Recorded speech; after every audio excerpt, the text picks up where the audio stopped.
Hello everyone, and welcome back to another Heartwell dev stream, the live stream series where I continue to develop this adorable Souls-like action RPG with platform mechanics and a punchy narrative. Find these dev streams are helpful. Be sure to subscribe to the YouTube channel and boot that bell button. Now, when we last left off, I spent a lot of time on this right section of the dungeon. As you can see by our mini-map here, it's starting to look... It's really starting to come together as an area. It's starting to feel cool. That makes sense. It's really cool to start seeing various temple life. And, hey, the Archdive, thanks for dropping by. How's it going? Welcome, welcome. You're just in time to see me get started on some more tile set making. So, as I mentioned last stream, we focused mostly on the right side of the dungeon last stream. Now we'll be shifting gears over to the left side, which I think will be a lot of fun, because it'll definitely have a bit of a different character to it. It's still part of the same dungeon, but whereas this right side seems focused on more of, I guess, places where people lived and... The left side's going to be more focused on, I guess the best way to put it would be resources at this point. I didn't get too detailed just yet. But the main thing I'll be doing is drawing tile sets for what I'll consider a subterranean garden. So that's what we'll be working on tonight. Awesome, thanks for the compliment, the Archdive. It was a lot of fun to make the right side right over here, and now we're going to be making some tile sets for the left side. So, for those who are watching this live, I'm willingly admitting that I'm taking open suggestions for types of crops or plants that are edible, mind you, that can be grown underground without sunlight. So if you know of any plants or edible crops like that can be grown underground, by all means feel free to shout them out, and I might consider trying to draw them in the pixel art cartoon. That's what I'm making here. And speaking of what I'm making here, so as you may have noticed right here, this is like a little planter of sorts. I'll be expanding upon this concept a lot tonight, I imagine.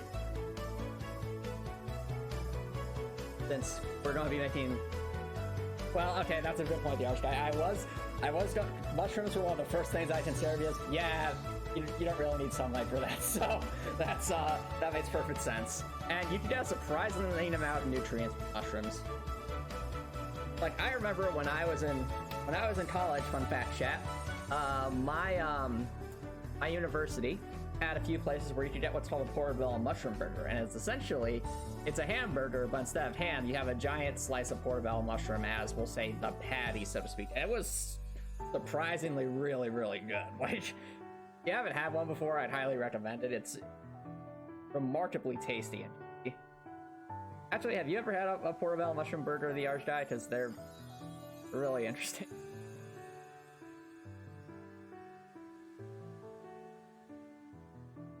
Although, I think we might want to make a variant of this a bit later.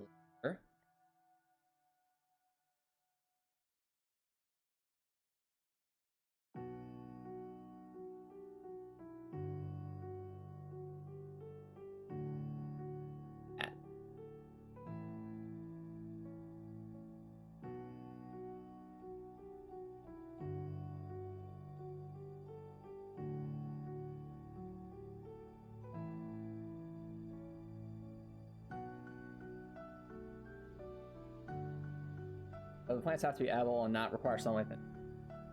However, you're about to say however. Okay. Well, to be fair, can't a lot of things be grown with artificial lighting of some kind?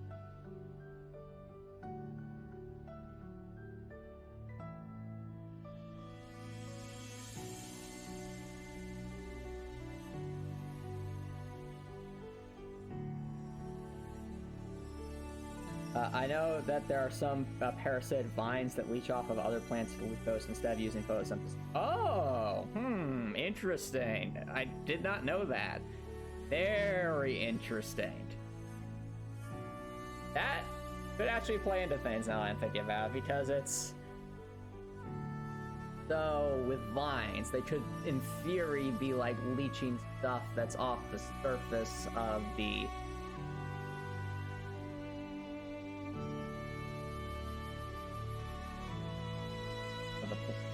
Yeah.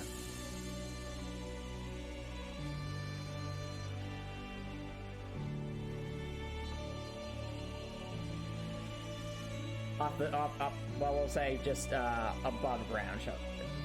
So if there's one such vine as Apple, then you could have them all leeching off of something on the surface. That's actually insanely clever, the Arch guy, and that gave me a great idea.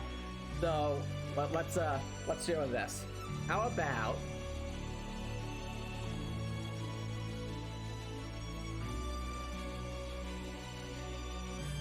include vines on walls / and or in pipes. That's back to central well. Back to and out of well each ant life. That is really interesting. I honestly did not know that, the Arch guy. I really like the idea, and that could add a whole nother. That could honestly add a. That might. The Arch guy, you might have unintentionally just inspired a lore bit opportunity there. So thank you for that. That's really cool.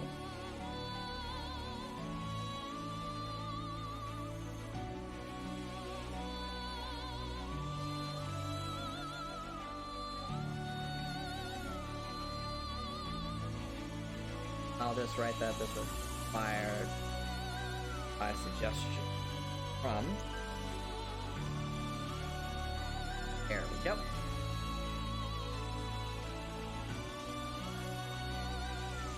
Call this underground crops.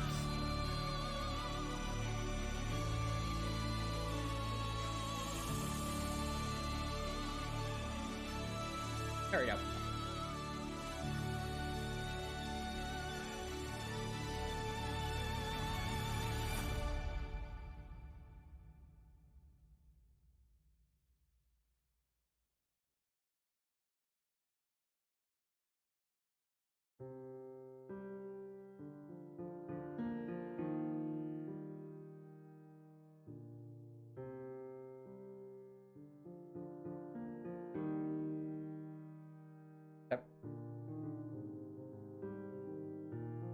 The parasite vines that grow near me are orange since they have no chlorophyll, so keep that in mind.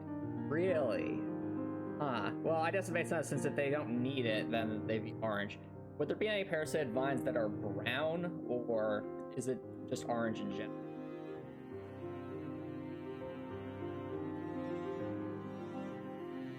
I will try to keep in mind that parasitic vines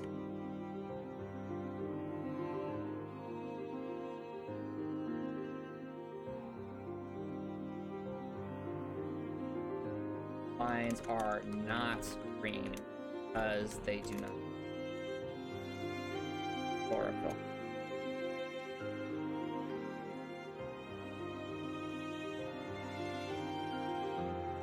How about this? Are not necessarily green because they do not use chlorophyll.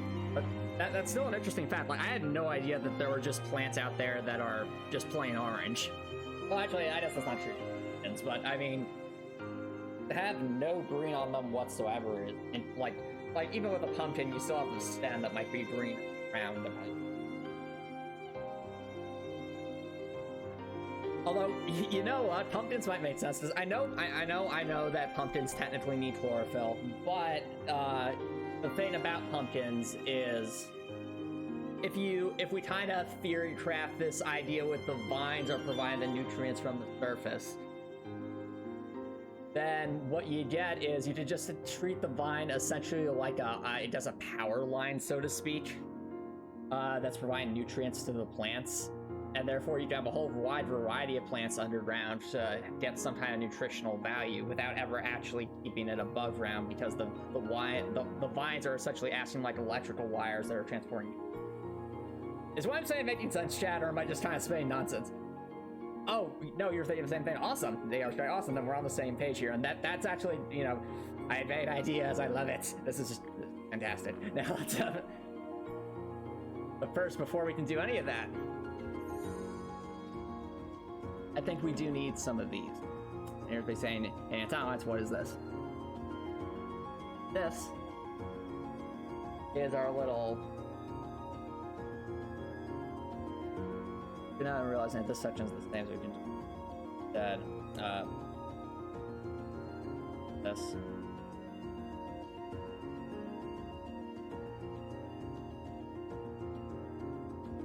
Oh, I agree, the Archdive. They're absolute. At this point, I feel like there would have to be a lore bit explaining this, because otherwise it wouldn't make sense. You see these pipes and these vines, and people are like, what the heck is going on here? But no, it's like stuff like this is the kind of thing where I would probably include some bit of dialogue where the character will walk up to it, where you can have Dorothy walk up to it, you can interact with it. Yeah, a little bit of dialogue with Dorothy questioning something, and that would increase wisdom at speed.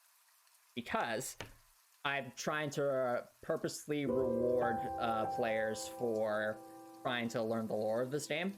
And I feel like that, the Archdive, would be a prime candidate for something that could fit that category.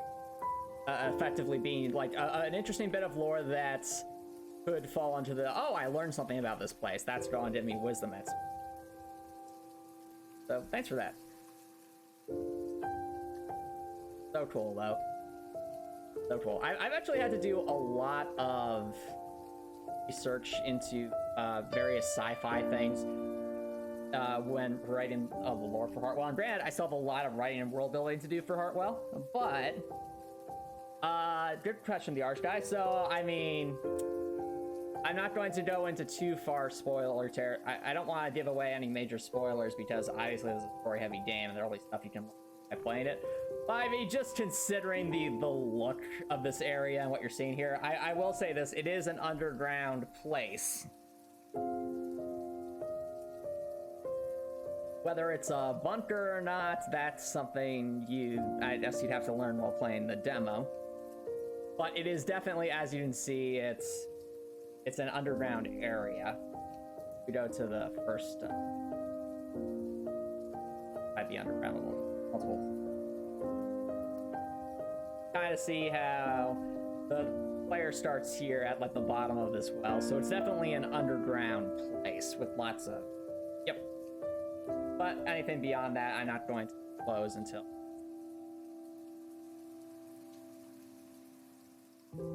Let's go back to this level.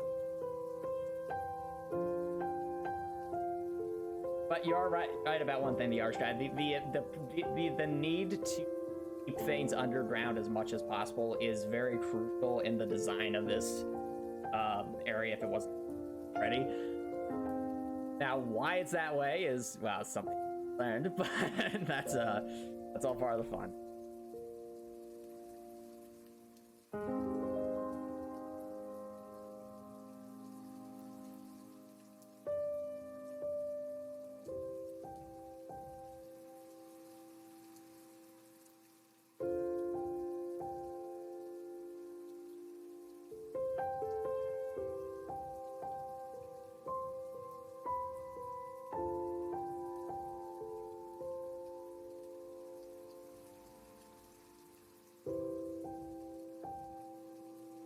Indicate that height difference.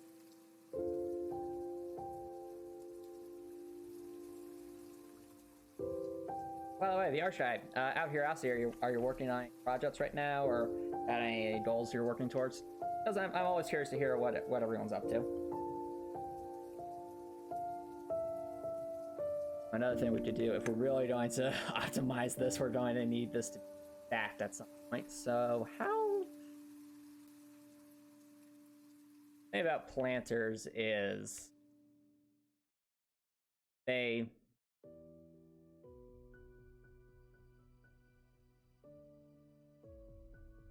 think of like a greenhouse and how you can stack things. I'm just trying to picture how I do that here though, since like you need a certain amount of space to work with, and planters already go pretty. So I mean, I guess maybe if it's a crop that doesn't have very deep, that could work. like a smaller, a more shallow plant bed.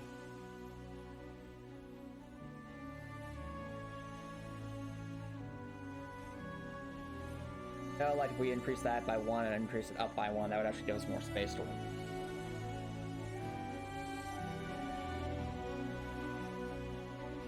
Decrease that by 1, will that look too unrealistic? Well, then again, you have to remember the characters are only like that tall, so if they're that big, then this is actually a lot more space than we're giving it credit for.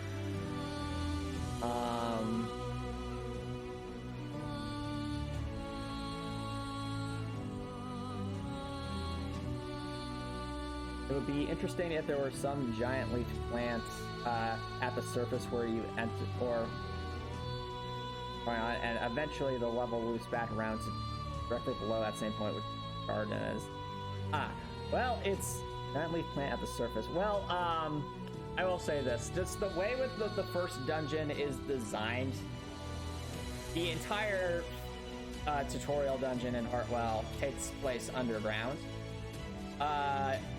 You wouldn't actually get to go out, we'll say, above ground until the time period after the demo, just because of the way the demo is structured. So the intent is, by the time the player leaves the tutorial dungeon, and it depends which way they leave, because there's actually 3 ways to leave, that is when they would be above ground. But of course, that above ground segment would be in the full game, not something like that. Though I do like the idea of like some giant leaf plant kind of almost acting like a, I don't want to say solar array, but that's not really accurate. Just like some kind of indication that something's there.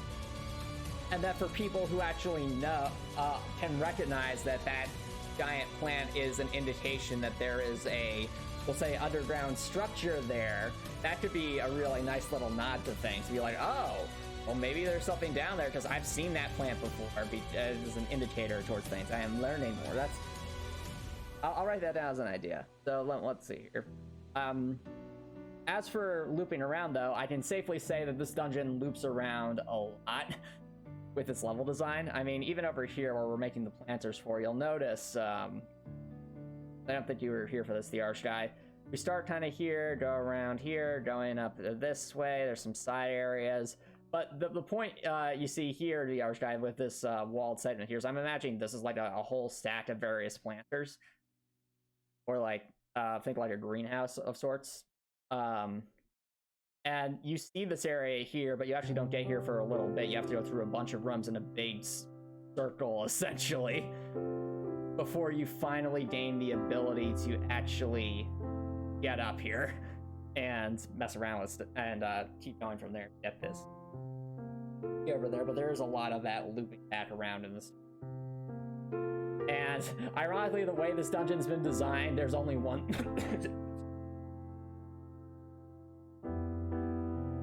Here, what's anyway?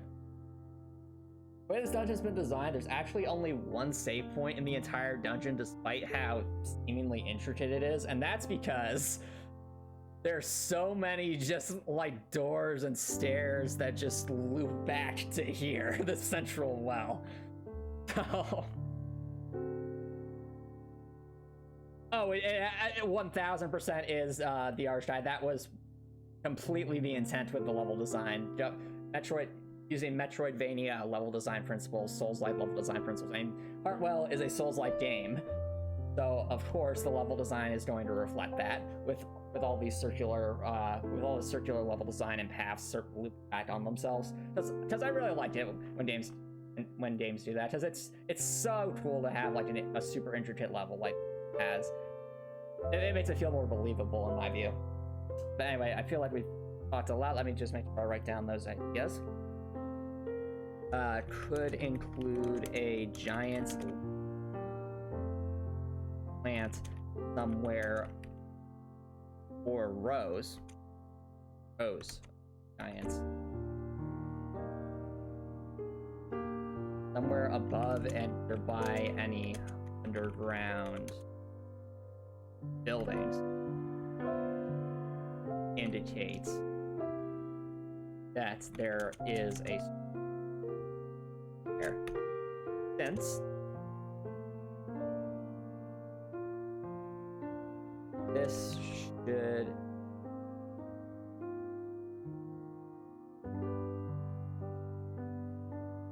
slash.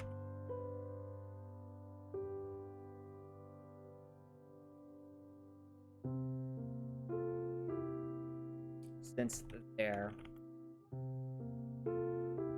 they provide the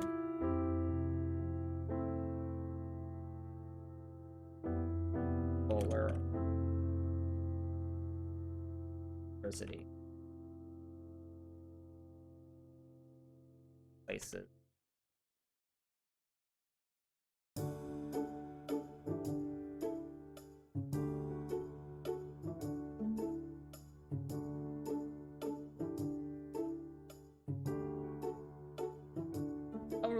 Definitely all really cool stuff though.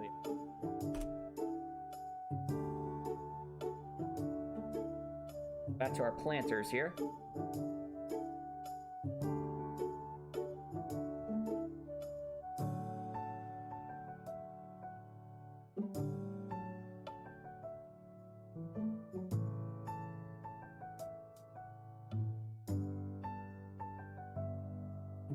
I am realizing that if this is supposed to be a like hyper industrialized thing, or not hyper, I guess hyper industrialized is the wrong, but it's just a. Oh, you're covering a comic series. That sounds cool. What's, if it's alright to ask the Archite, what's it about?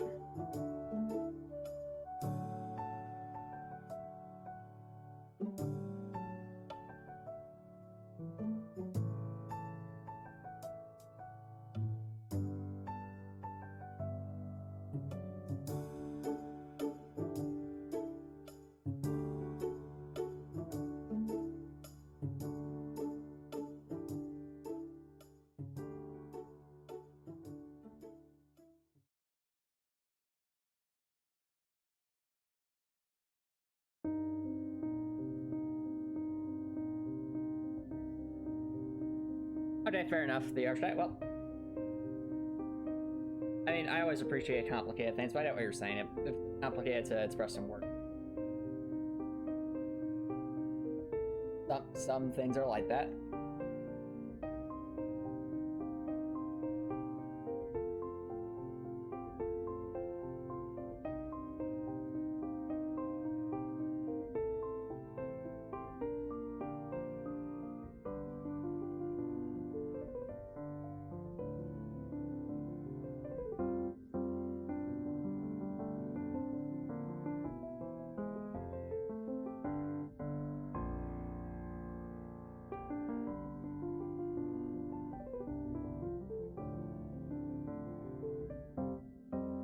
Oh, I think we found the sweet spot, chat. I think we found the sweet spot with our planter design here. There we go. Tree with supernatural elements. Ooh, cool. And when you say supernatural elements, are we talking like magic or more like superstitions or what? That's that could definitely be interpreted in a broad variety.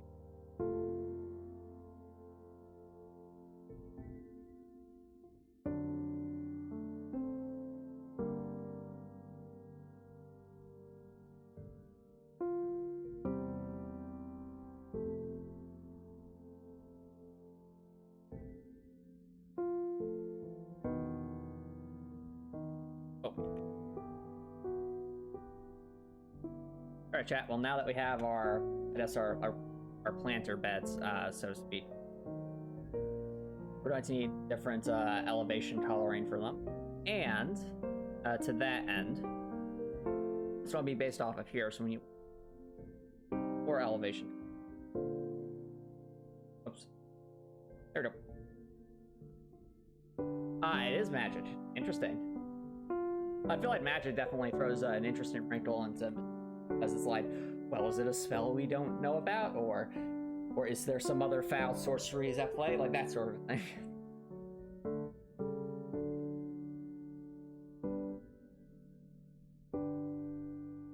Oh, it did elevation. Ah, here we are.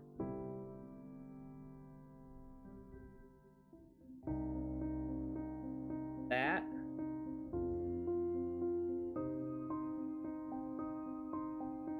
Okay, so we're going in for here.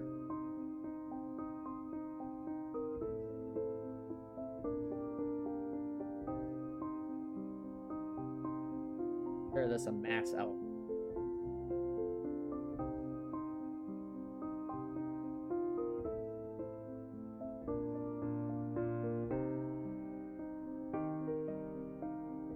Lesser elevate.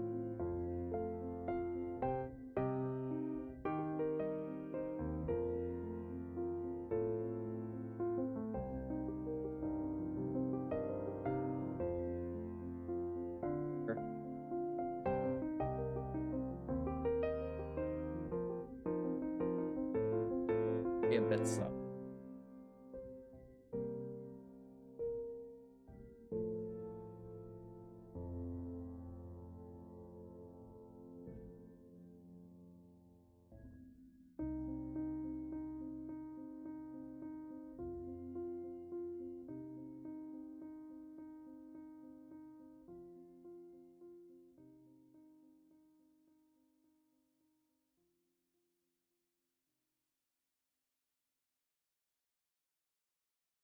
The way this kind of it's sort of a response to a lot of anime stuff that have magic but don't seriously consider the impacts on the world that it would have.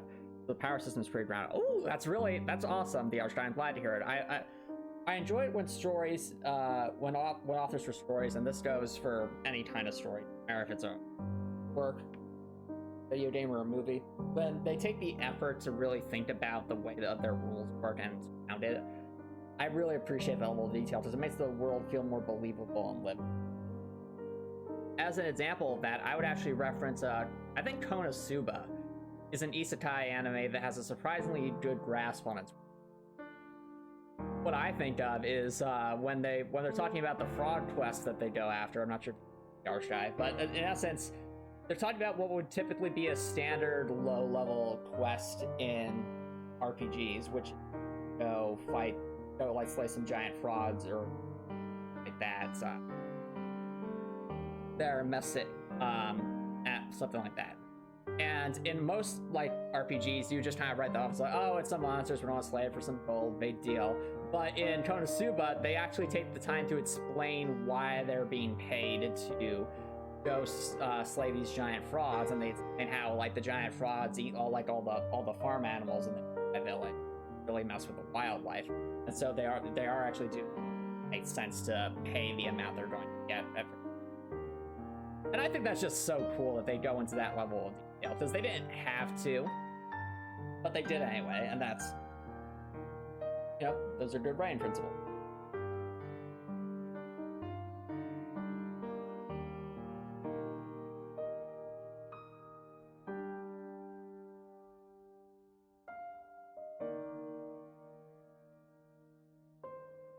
Then I am realizing.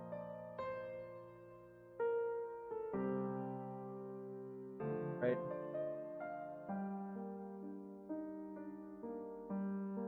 Trying to see visually. Actually, I kind of like it. Definitely gives it a unique feel. It just kind of looks like you're stacking these different segments now.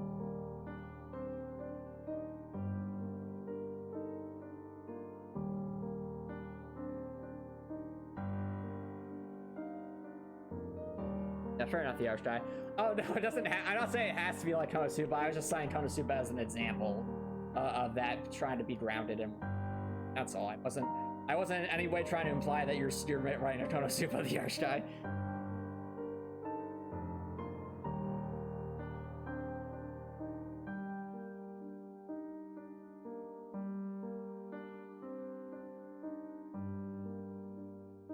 We've got our different colorations there. We actually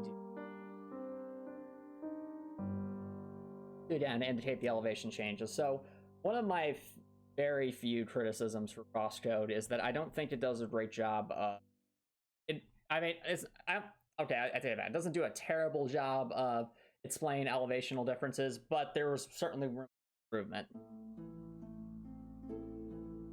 And one of those rooms for improvement was just having some kind of color distortion effects or shadowing to make it just a little bit more obvious what the different elevations are. Since at times it could get a little confusing to determine if a certain cliff was actually at a jumpable height or not. And and part of that I feel felt come from the fact that the color palette for the platform felt the same regardless of whether it was on ground level or 5 blocks above. But here, as you can kind of see in the preview window, chat, it's very subtle, but there is actually some difference in color there. Oh yeah, like that, the Archie, I like that. Now, I know in the way it's designed, it's not can't get rid of that completely, but I definitely feel like some color distinction would have helped. And that's why I'm making it a point to make these color distinctions at different locations, or at least as best I can. Speaking of which, let's just lower the brightness on ever so slightly.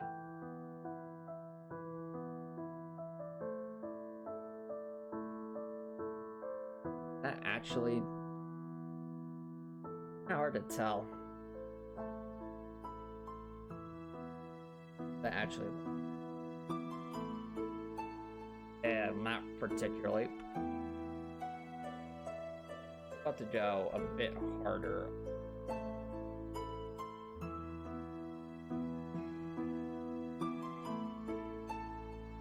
Try 10. Yeah, that does.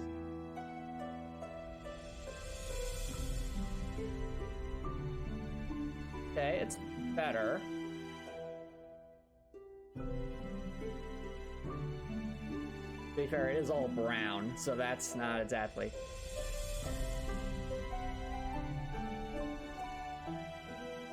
Telling different darknesses still.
The parasitic vines could have bioluminescent parts that allow I also like that idea. That's really clever. Interesting. That would make some degree of sense. Possibly. Write down its potential.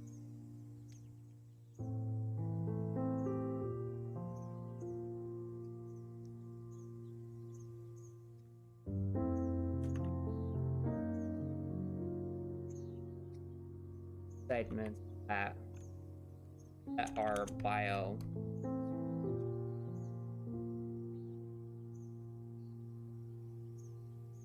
Oh, cool! I had no idea you were applying to cytology. That's really harsh, and it's interesting to see how that comes into play here.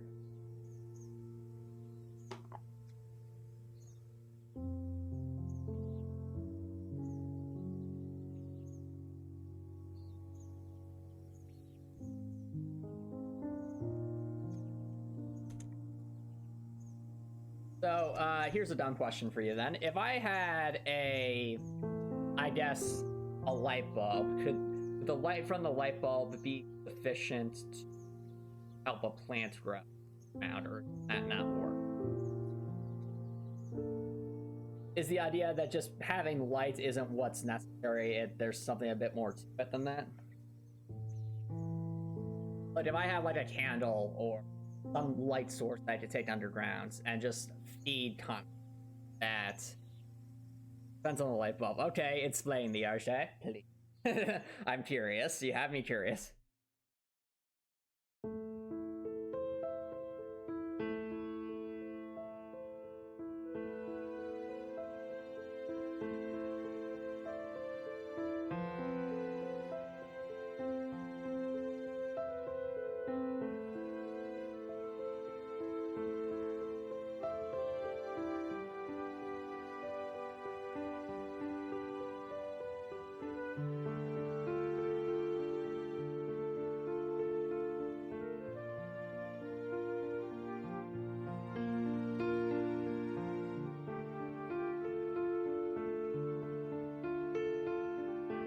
Okay, so it's that plants need ultraviolet light. Okay, I see. So what you're telling me is if I have an ultraviolet light source, it doesn't matter if that's from the sun or from something else, it could work.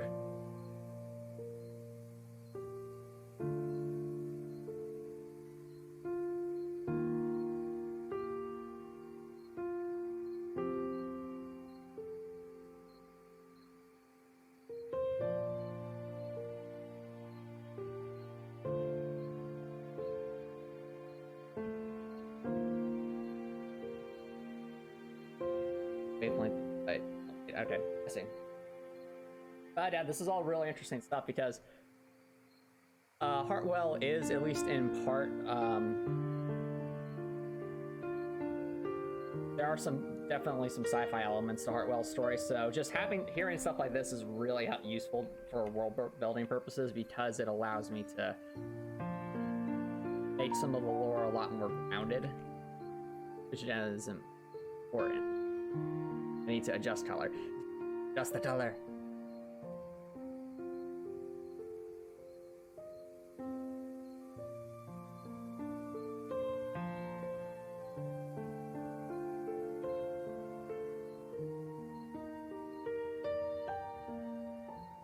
And there we go. We have our different gradations.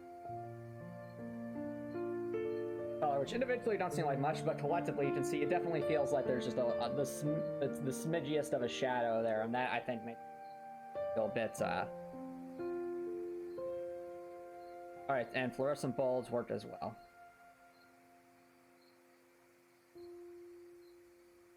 Ultraviolet light and or fluorescent bulbs and some LED. Promo still. Okay, I guess my question is, what light sources wouldn't work and why? Like, for example, if I had a candle, would that work? Or like a fire. Like if I set a bonfire next to some plants, would that provide light that to them or not? That'd be a very inefficient way to give something light. Yeah, fire wouldn't work, but then the question becomes why, because because understanding the why would, it adds a lot more fodder if I have a better understanding of the why that would work. Because then I can be like, okay, so I'll find something that does fit in the realm of something that would work. In theory, at least. I think that'll do it for these planners, though, just a general setup here. Now let's get into some of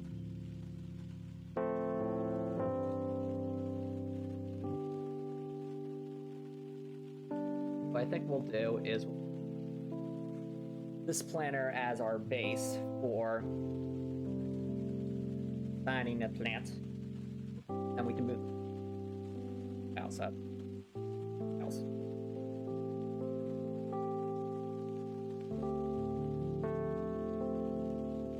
Okay, so it's saying high wavelength.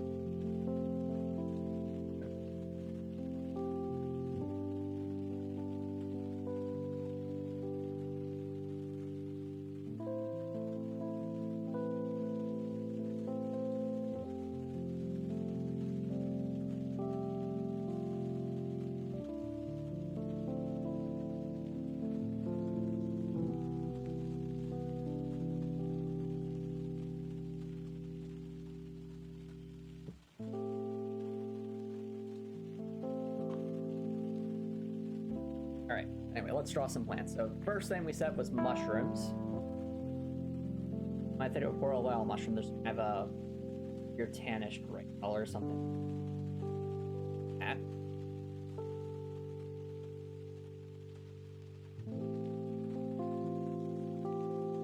Double check to make sure there isn't any. Ah, there was.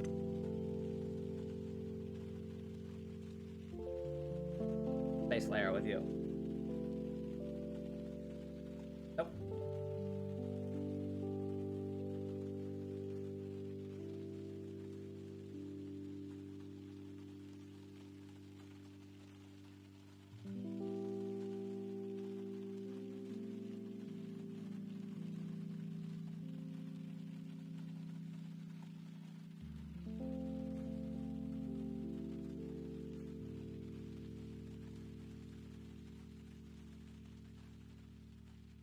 I have a mushroom. Top is kind of ash, whereas the bottom is definitely white.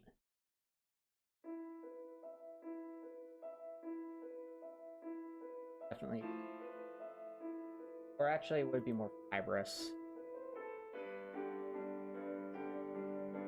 You know, that's not half bad. It's simple, but it's,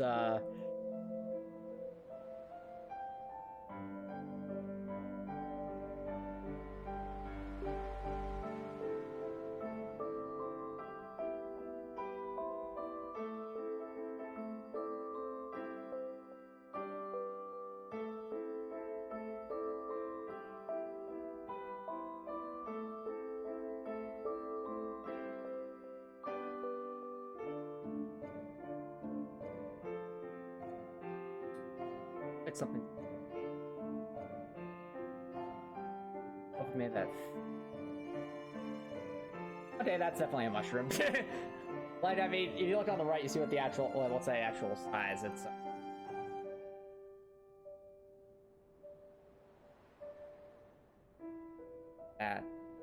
Yeah, okay. Keep it simple. And this is ultimately cosmetic details, but still it's important. I mean, cosmetic details for lore purposes. What would really sell it is if the mushrooms were slightly different shapes, like some were taller or lean over or something. Yeah, I agree with that. So let's use this as like our basic default mushroom. Oh boo-hoo, it's normal. Now, let's have one be just a. Let's make a mini one. So there's our mini mushroom. And then let's make a, well, there. And you're right, because mushrooms would be all sorts of different heights. So we can have. Now, those are just some default ones. Let's see if we can make ones that look like they're lean. So, I'll use this as a base for them.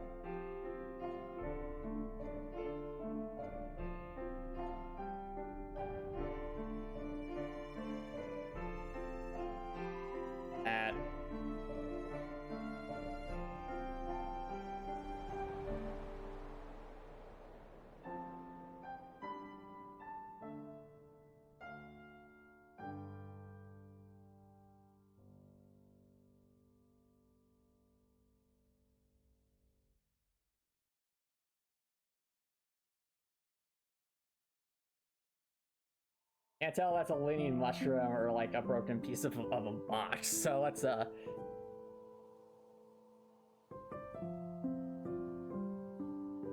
over mushroom again. Like it wouldn't be getting bigger. That's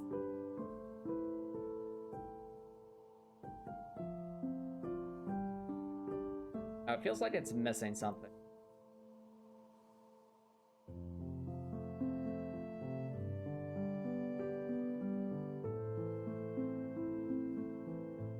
I shifted it over to the left a little. That lean. It's slightly better. Maybe.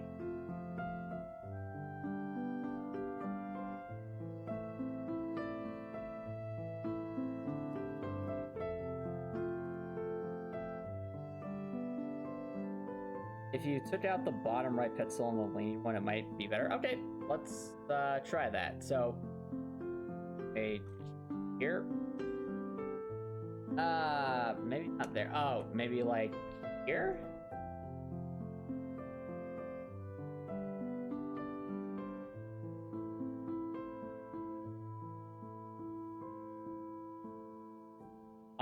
On the stem. Okay. Oh, I did. This is kind of what that looks like. Maybe?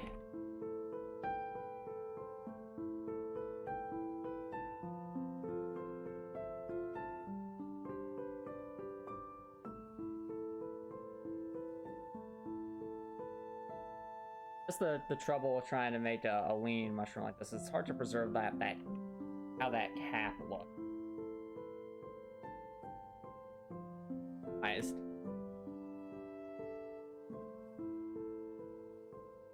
The one 3 up and to the left. Okay.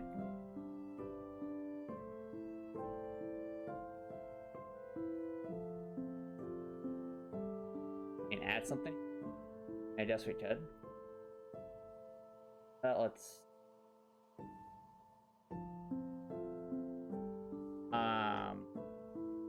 Or you mean like get rid of it just to see?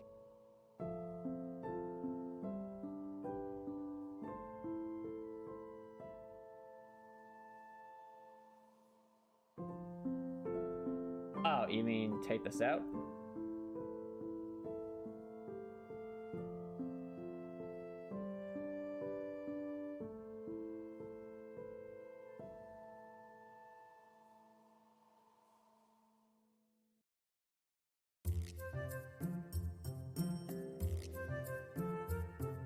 Part of me almost wonders if we'd have better luck by just trying to rotate this one. 45 degrees and see how it turns it. Nope.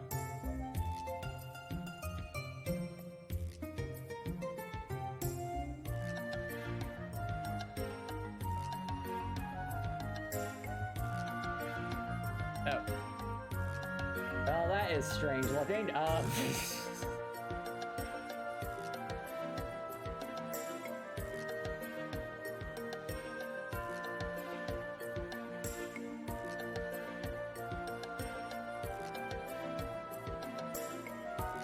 Very strange looking.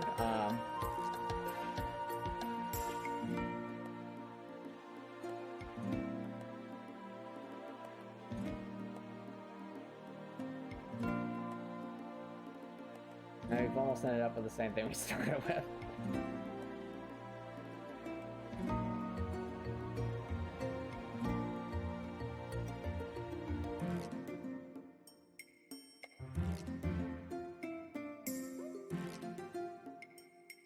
Oh, actually, that's something like that. I mean, the mushroom's kind of slightly tilted.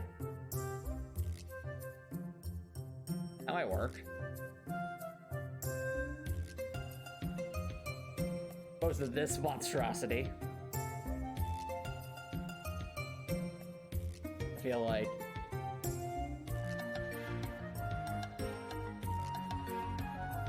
And honestly, this might be better just to keep as like a vine idea. So if we like made this green.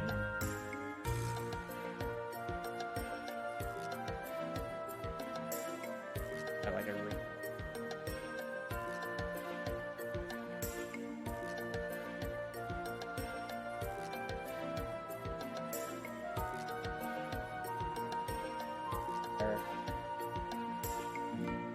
And boom, we have flower. But in all seriousness, hold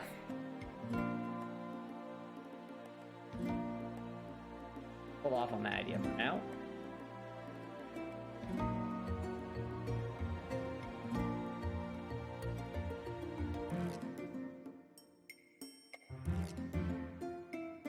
Yeah, it really did. I was about to say it did kind of look like a flower, didn't it?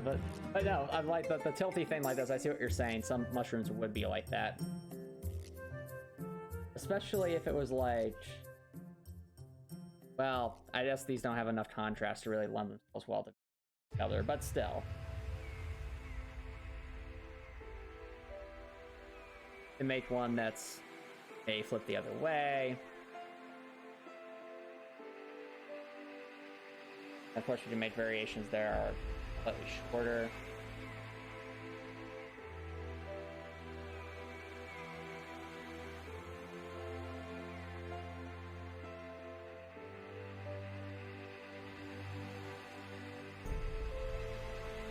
I'm not sure if I like the slow shorter ones, just as it's kind of hard to tell if they're still mushrooms and not something else. Oh, I know, right? That's not even entirely the incentive. We had like bioluminescent flowers, or actually, wait. Better yet, let's make this like an orb of some kind. So.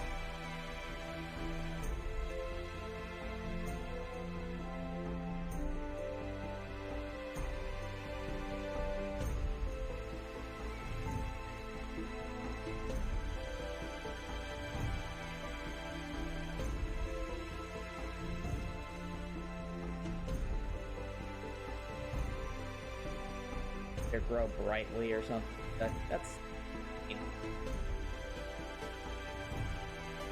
I digress.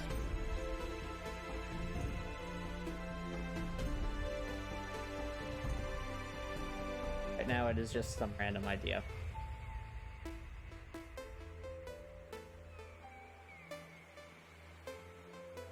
We'll throw that down.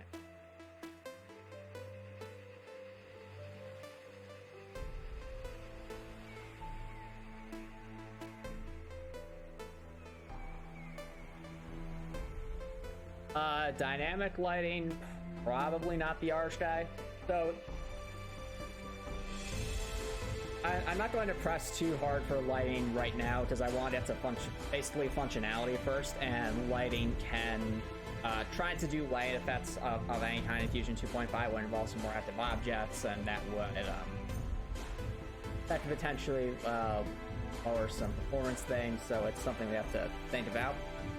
So basically what I'm saying, the Arch guys, is I'm not currently considering it right now. I'm focused right now, but I do think it's important to keep little things in mind. Hey, KJ Sparks, nice for dropping by. How's it going? Ah, working on biology notes. I see. Oh, music's a bit loud. Let me turn that down. Edge.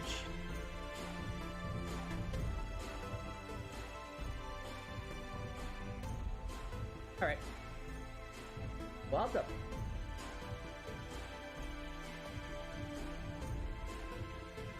I wish you the best of luck with those biology notes, KJ Sparks.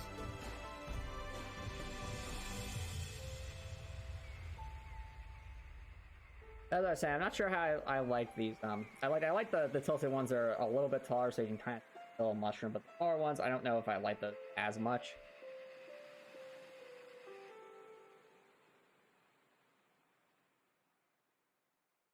But one of the nice things with mushrooms, that's I'll early make variations that are a bit thinner. So something like that.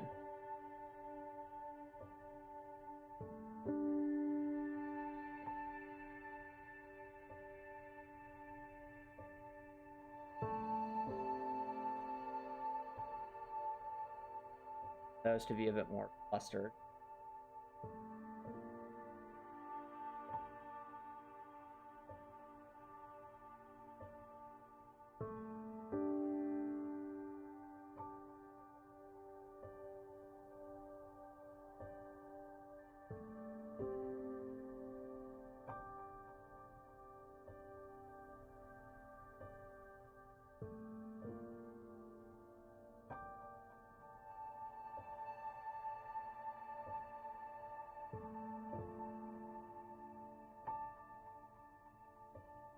And also, we can make two variations like here. Some with...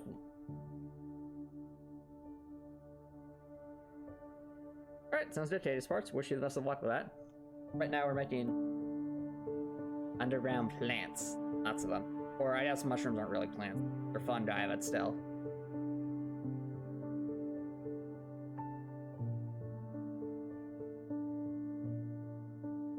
Current intent.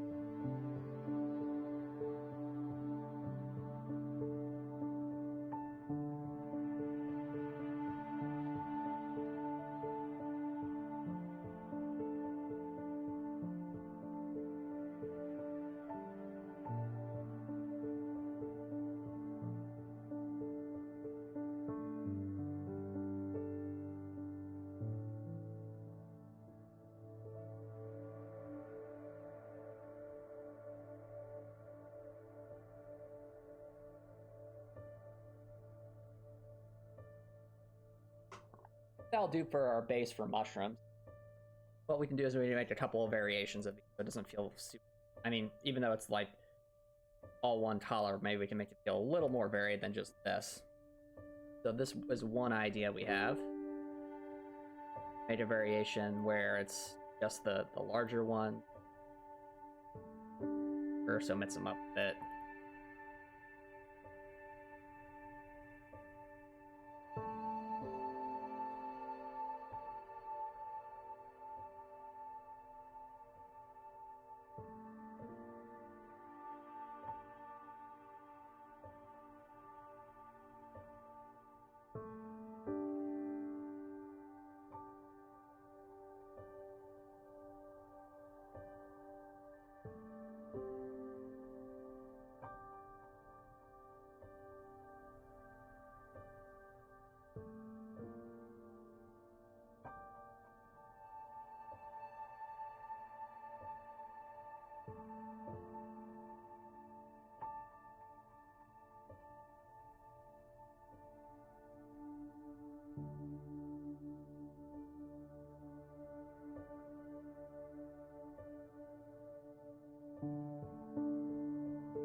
Of course, we have a variation.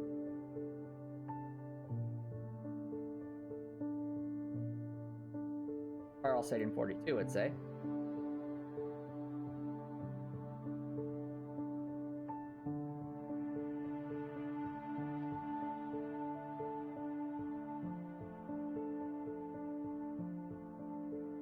Pounds.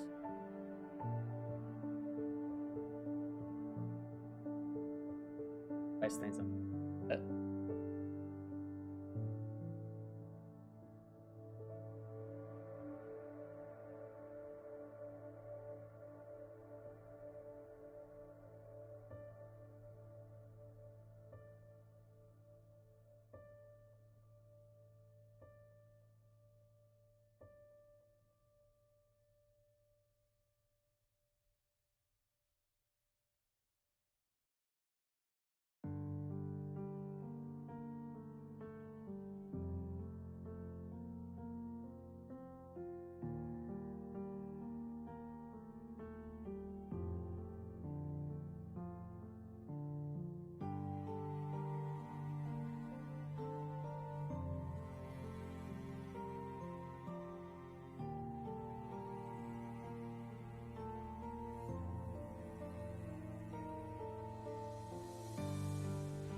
We also have variations where it's like a couple large mushrooms.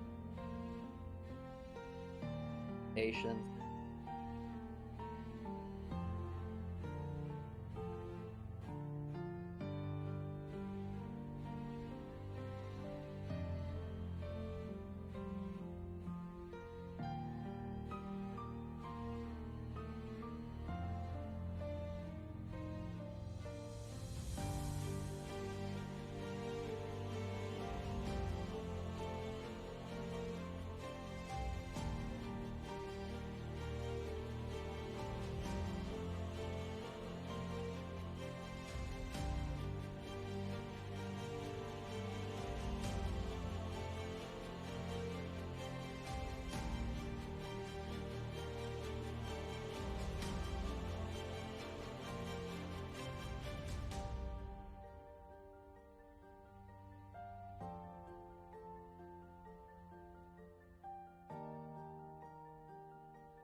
That them.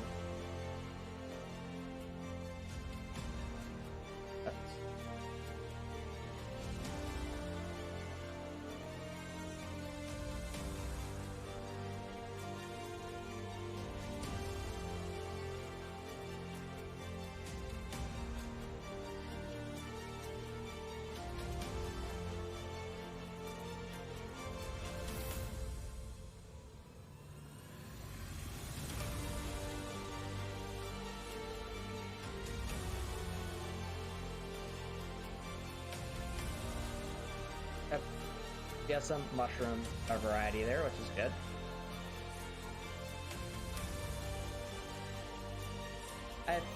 This might actually be a decent spot to take a break, chat. So, don't go around, guys. I will be right back.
All right, chat. Welcome back, everybody.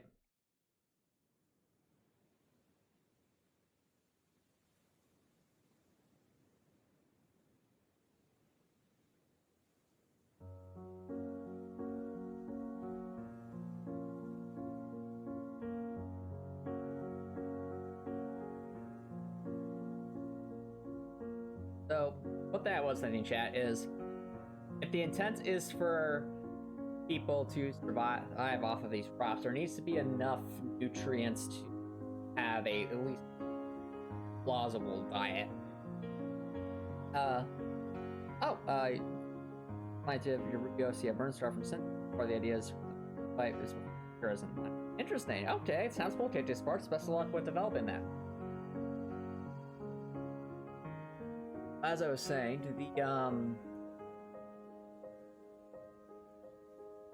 one thing I was thinking is we need to make sure there's enough crop variety here to, at least in theory, provide enough nutrients.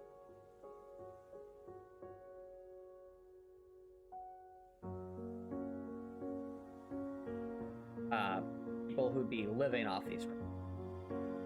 So, mushrooms, those can provide some degree of I think, proteins, in theory.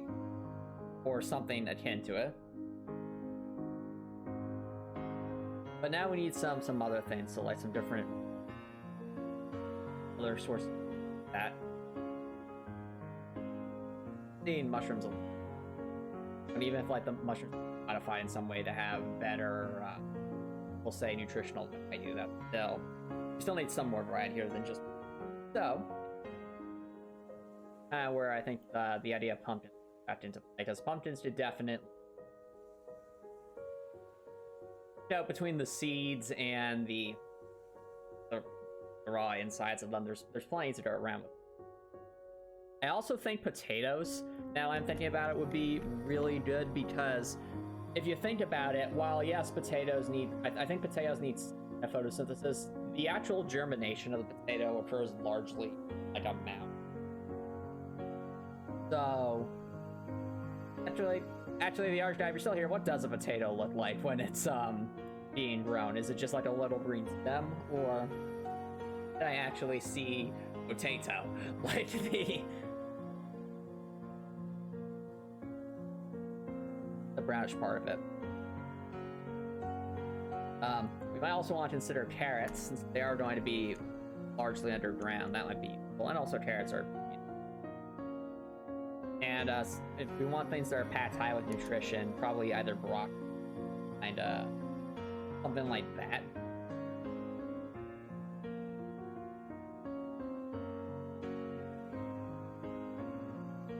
But perhaps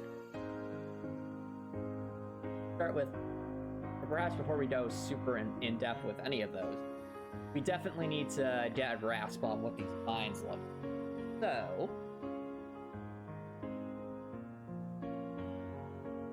start ourselves off with a wall of some kind. Well, actually, this might be a good basis for it. We have a little bit of green.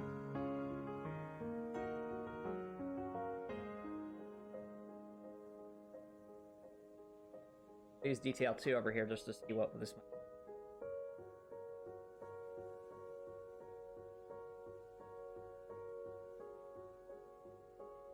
What I imagine is these vines, they'd have bioluminescence, and they'd want them some amount of intervals so that they could provide the light to the, like the vines to be higher around.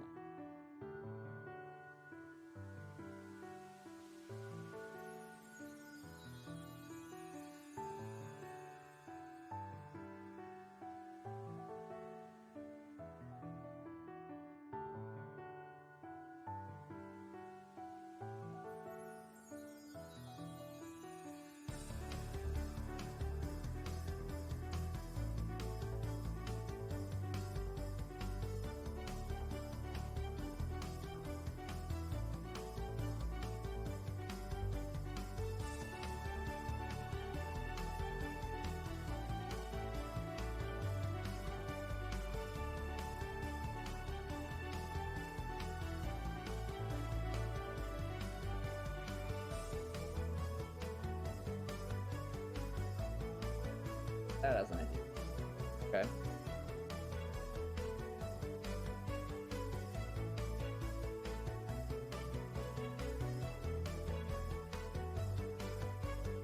Bioluminescence.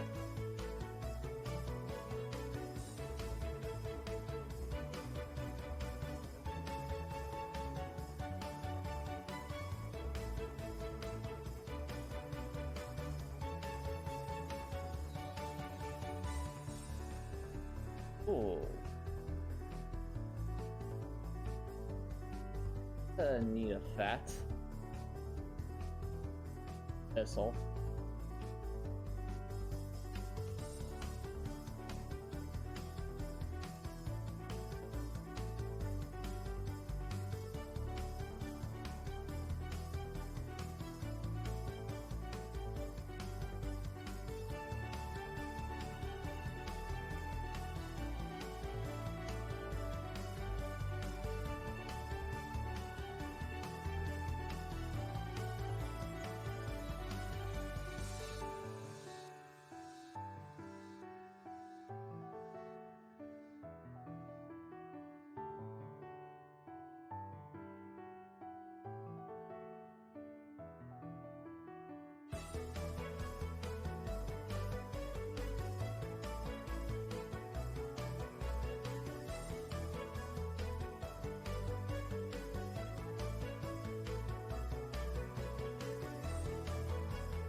The cyan's definitely cool looking.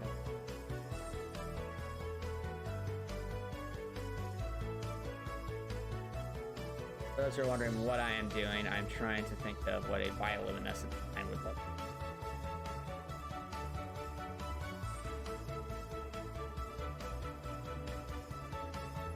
Plus the luminescence kind of baked into the...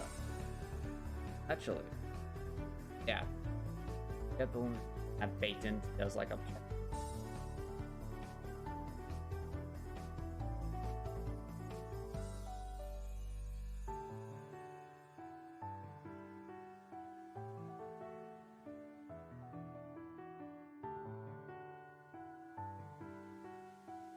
Have like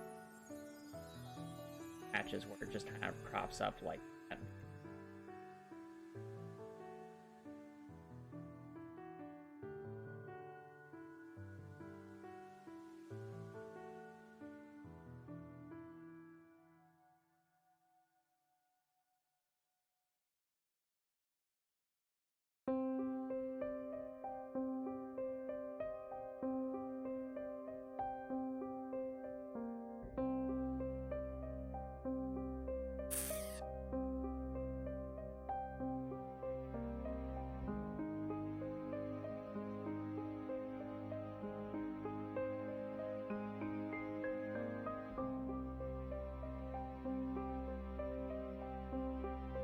Maybe having the bind being almost like glowing at a ridge. There.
Mine's bear fruit.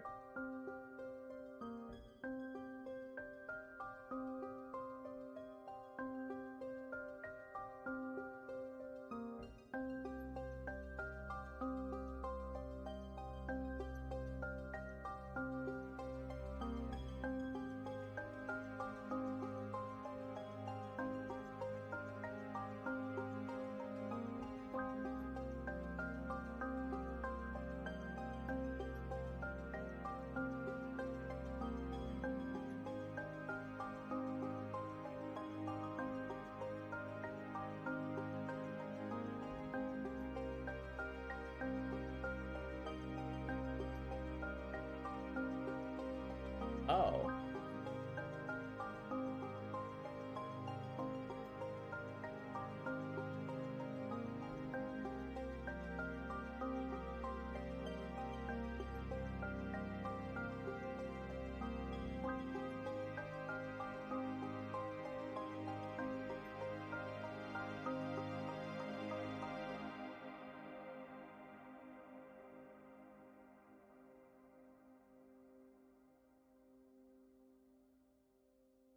That might.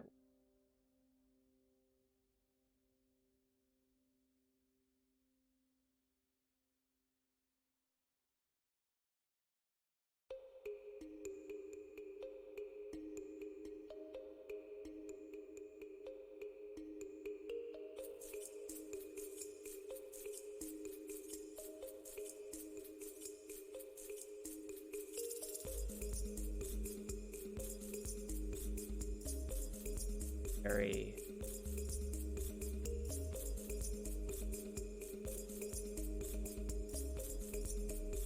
outside.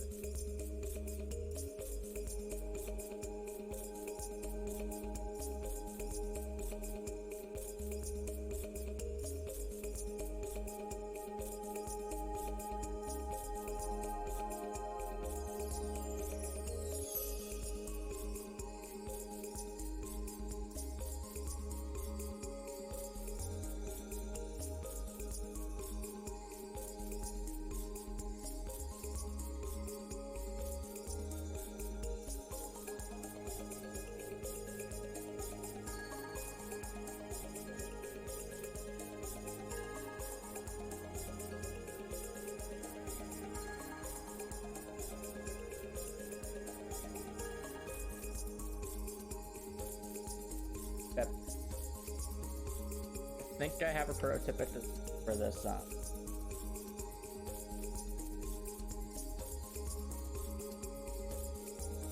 bioluminescent line.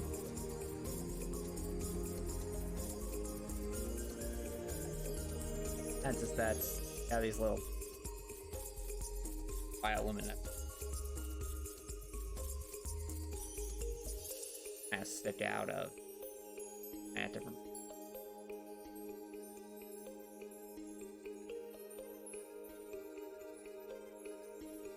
But if I were to wrap this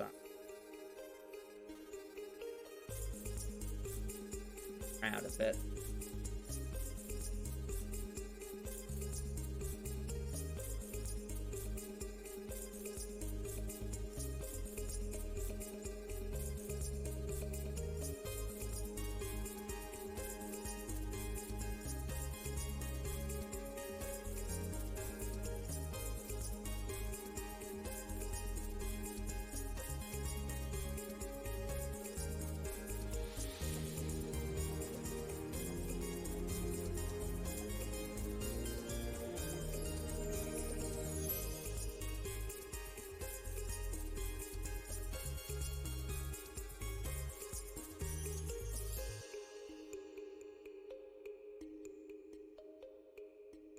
and the other option would be just to make the line itself.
Mine just had flowers that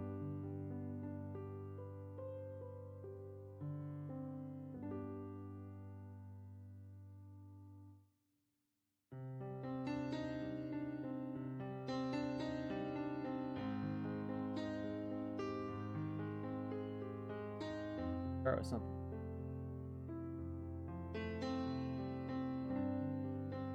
Top of the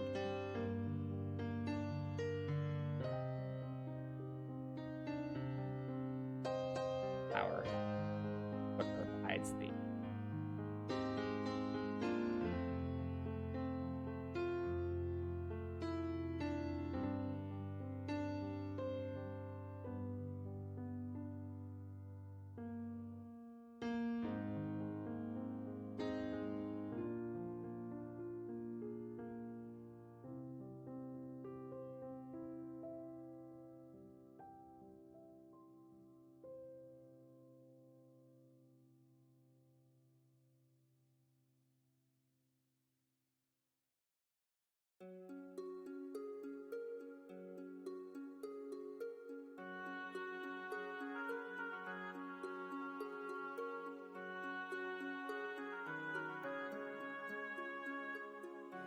Army almost wants to.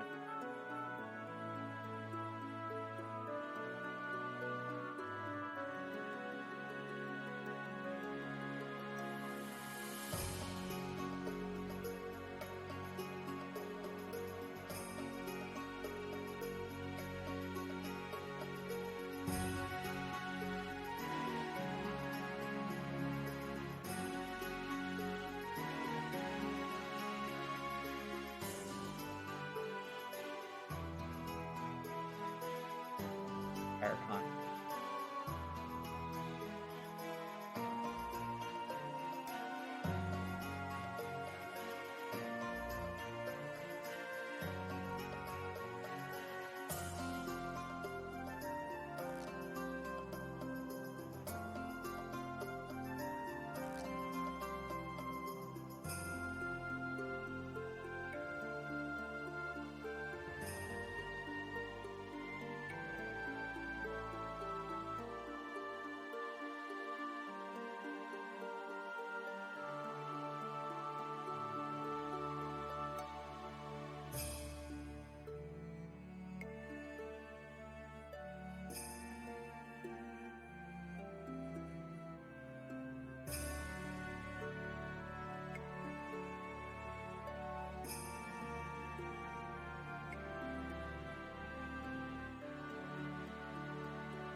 Perhaps I'm. Right now, we're just looking at a static, and but if this is really bioluminescent, I'm not doing a lighting effect. I might be able to. Well, one thing I could consider is providing some kind of animation. Spiced up just a little bit. You can see something as simple as a glowing part.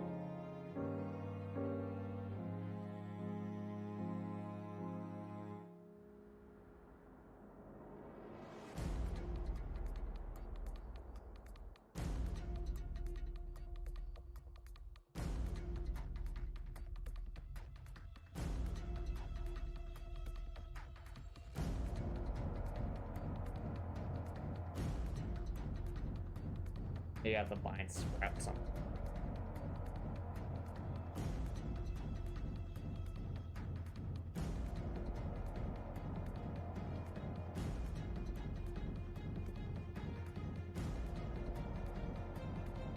Oh, is that it? That might be it.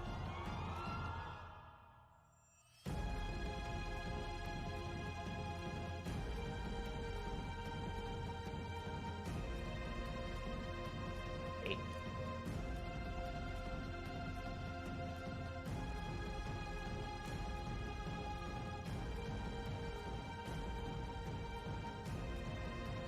I think I found it, chat. I think I found it. Or something that could work.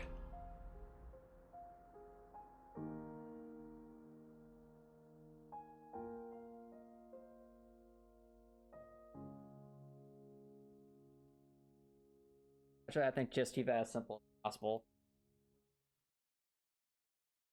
And picturing is something like this, where it's a colored sun.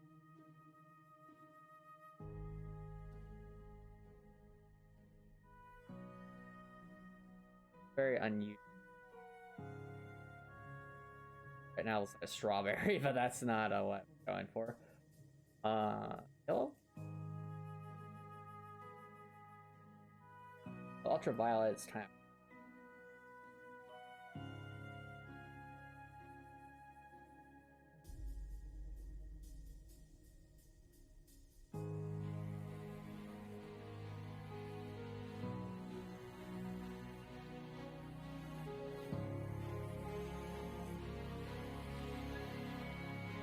Well, chat, if you're got any suggestions for the color, or feel free to mention it, but I think something like this.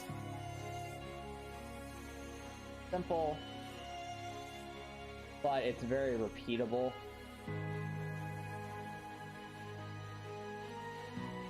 Allows me to do like a 1 pixel line while also... Yeah, I think that's it. It kind of it fits.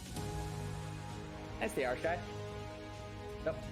You like the cyan color there? Because I think like this makes sense. It's kind of almost like oversized Christmas lights, but it's all planty. So that's awesome. Thanks, JK Sparks. I think this will go nicely, especially like if I grab some mushrooms to go. Just the general effects this would have. I picture. Yeah, it's a nice offset of just the generally darker colored things we'll have. And these would be more so like strewn about in between the crops, I imagine, just how small they are. So like the green's like a vine you can overlay over anything. Like a wire, as I was saying before.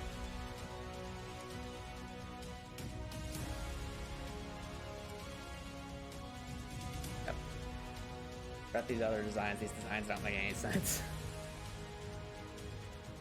Go in the corner of shenanigans. Oh dear. The corner of shenanigans with you.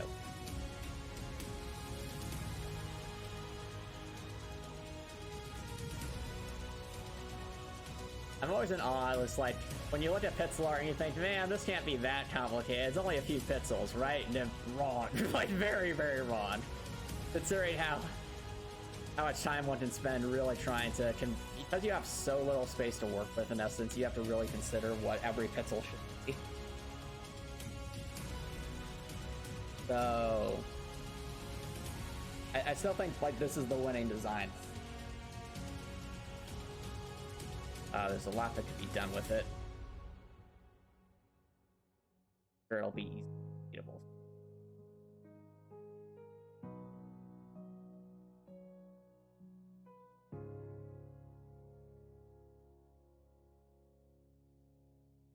Lapping?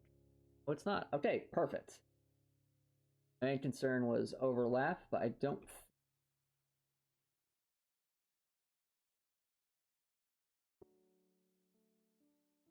Yeah.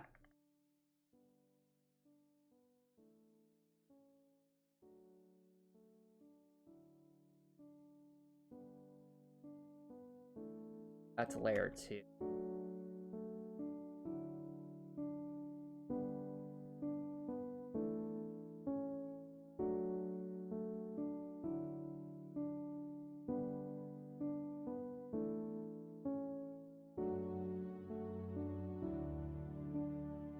back there.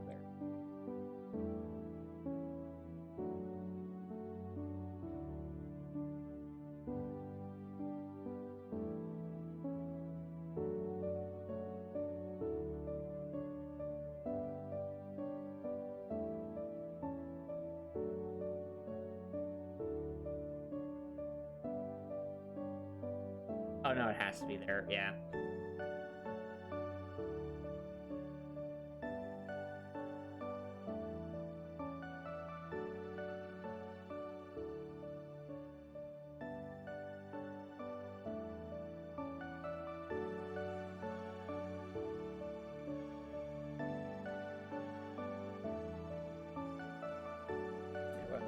Was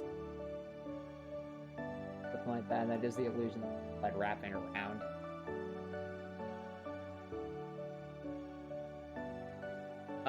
So I've gone with green for the vine and seemingly green for the vine and cyan for the, we'll say, the bioluminescent the vine.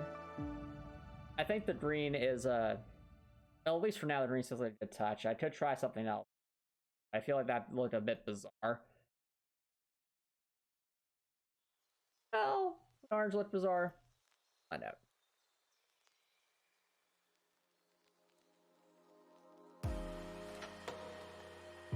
Orange actually contrasts kind of well with the blue, so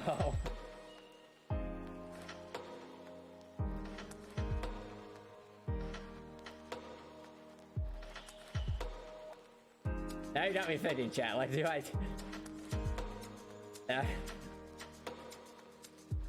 do it? Oh, there's like crazy color scheme. Alright. I think for now, stick with green, though. I will note that orange looks kind of cool. But keeping with more like the underground aesthetics, green would match more like the monk.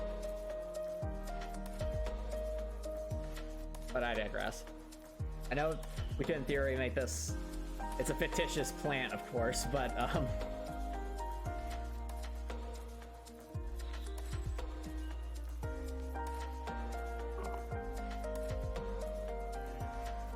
I also want to make sure there's some variety in the color here, especially since it's all underground.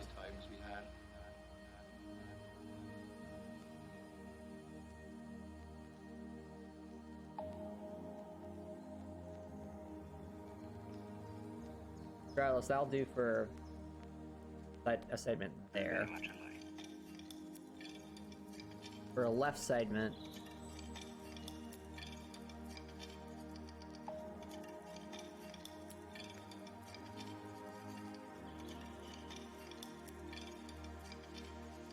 remember all the happy times we had.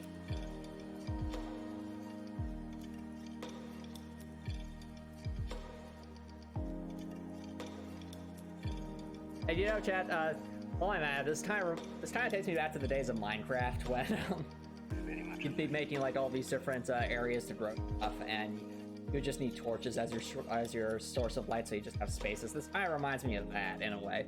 So it's a little nostalgic. I'm not sure if any of you have made like these massive stacked farms in Minecraft. But I always like to like dig out these massive caves where I would just stack like level upon level various crops, and it's a lot of fun.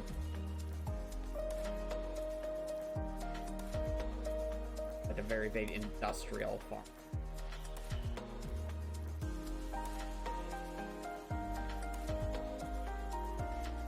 Cool about this design is I think it works. Yeah. The thing is, this design works regardless of whether or not it's on flatbed like that. Kind of fits. Perfect. As the term is they would use is modular, but it really is. Like, you'll notice, chat, that I can just throw this anywhere and it just fits because it's a vine. Very convenient.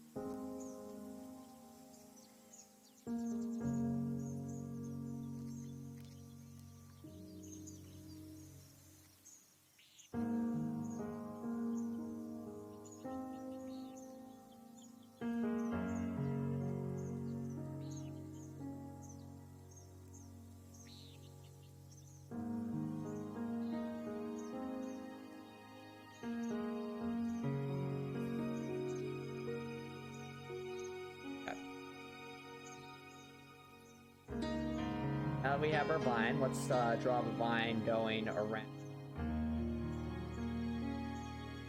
Look if I'm trying to make it go like that.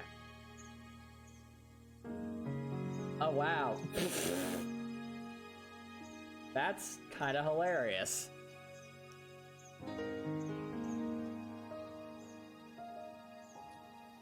I mean, I do think we probably should make a variation for when it's going down so it doesn't look the same. But it almost fits.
Hello, Copper Nicholson.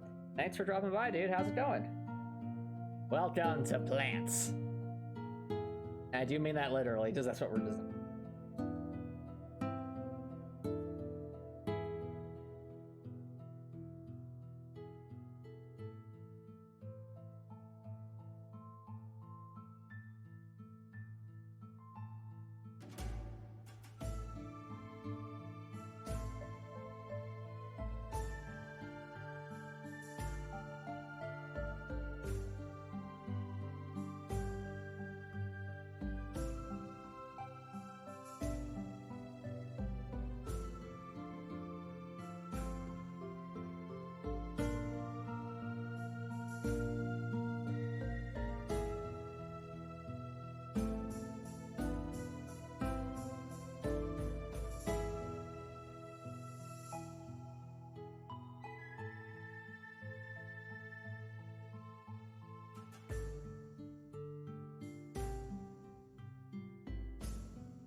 Okay.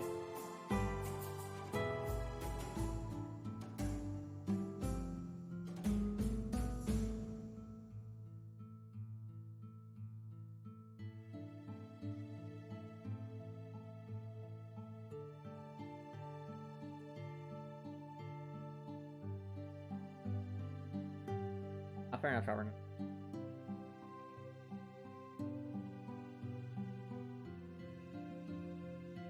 Sorry to hear that.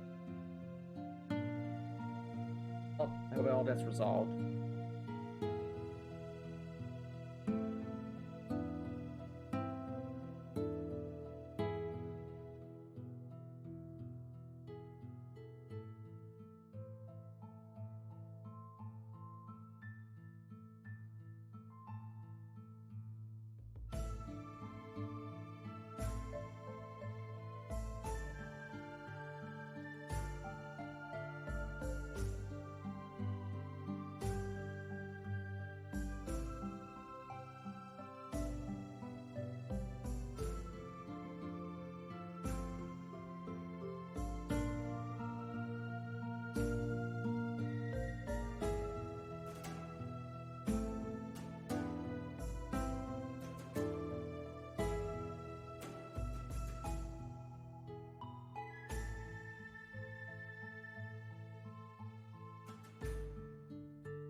Sure. I'll maintain difference.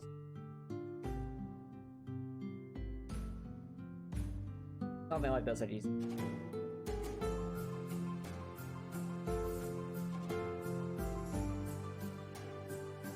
Very.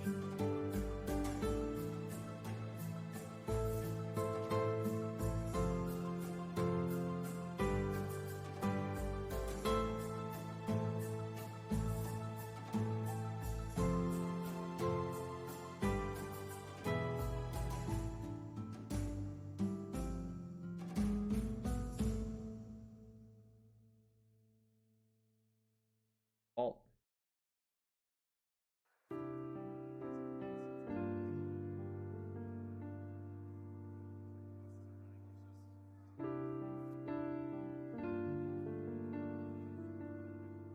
So you.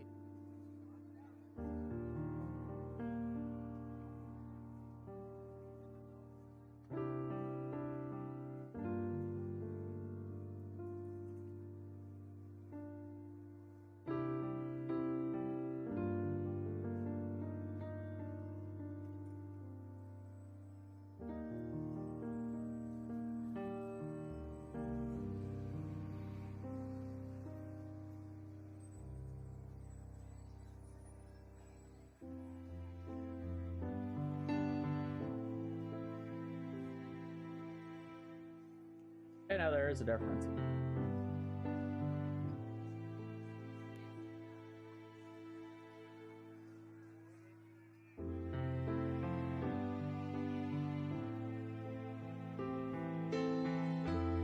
There we go. Okay, now we have a little color variation there. That way, if I were to put this on here. Okay, yeah, now it's much more obvious. There we go. That's better. Much better. I need a background to see it.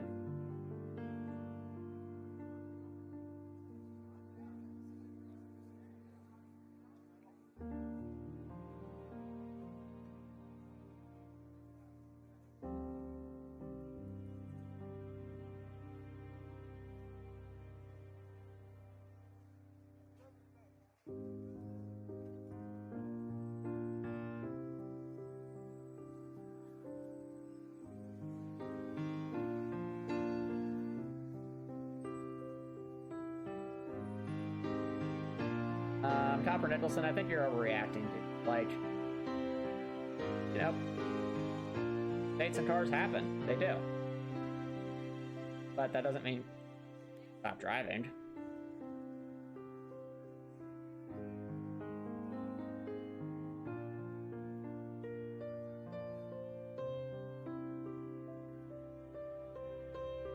Now, the thing I'm thinking about is regardless of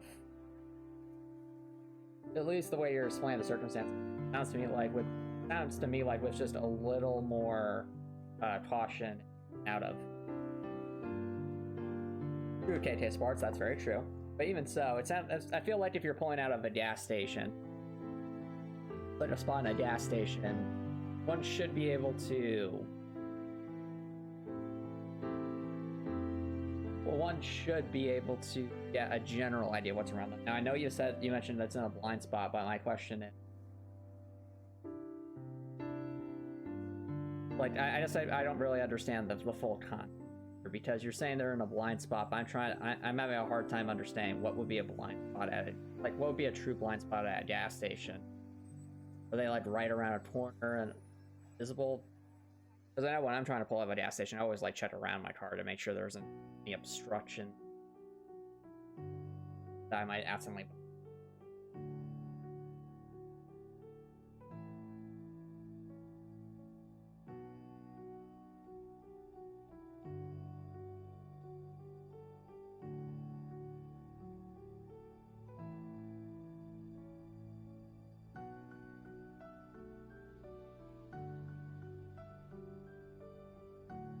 Color variation work.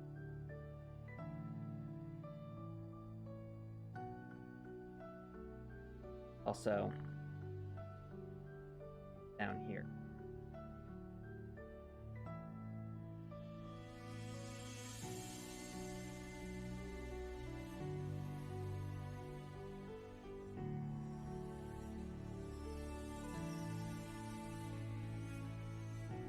We're gonna have a very colorful variety of finds here, chat.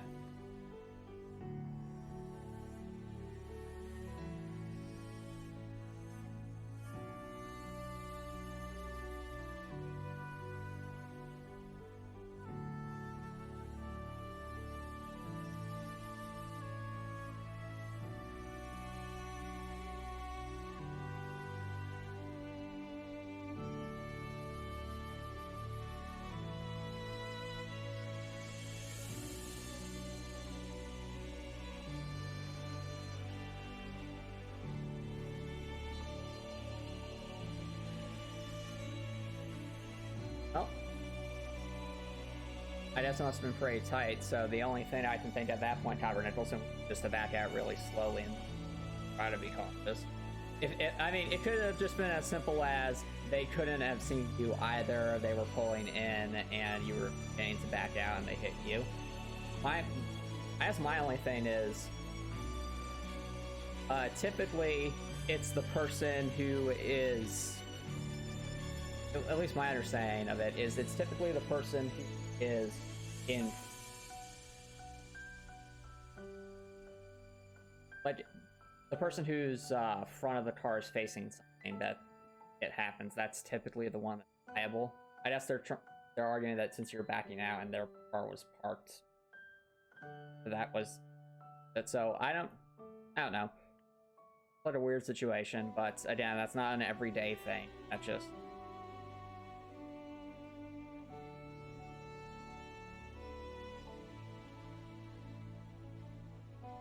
Stuff happens.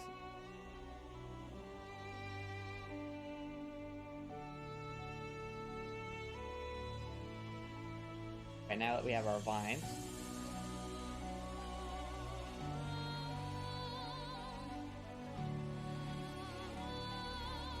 Have some kind of floor variation. These are all very.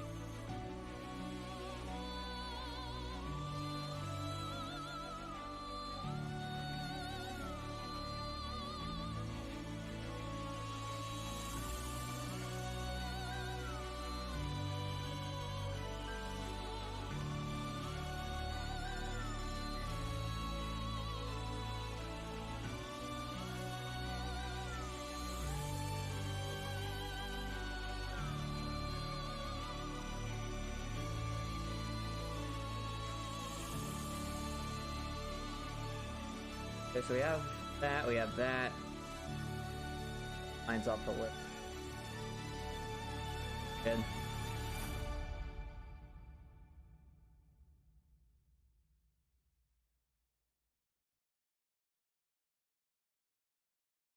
I think of a pumpkin. It's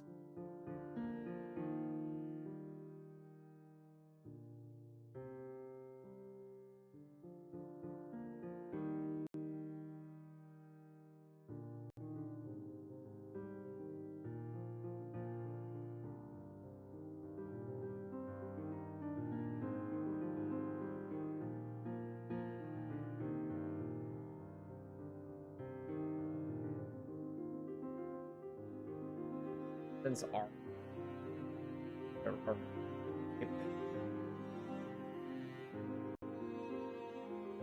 I said a pumpkin's orange. That's not orange. Okay.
Range.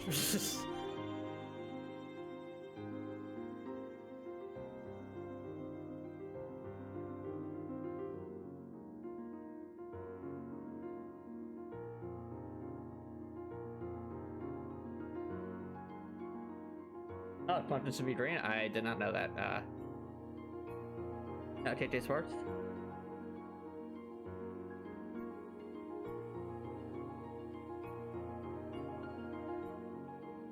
Very true, Kate. Parts. Oh, okay. I just try to figure out, like, is there enough space here to make this pumpkin?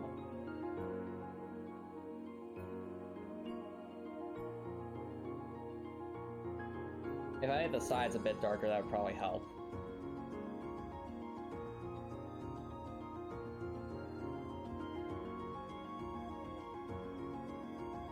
Dark.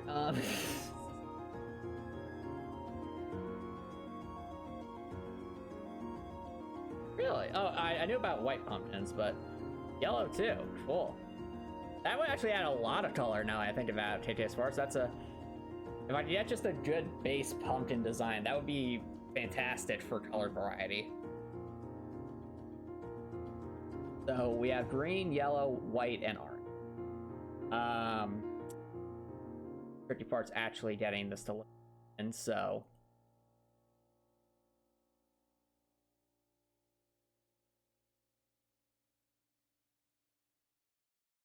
I just do.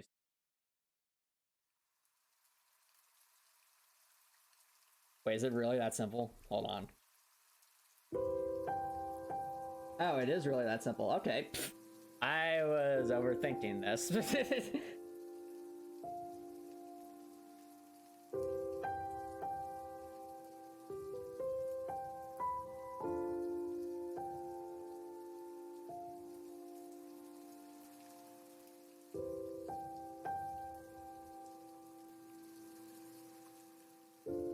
Perfect.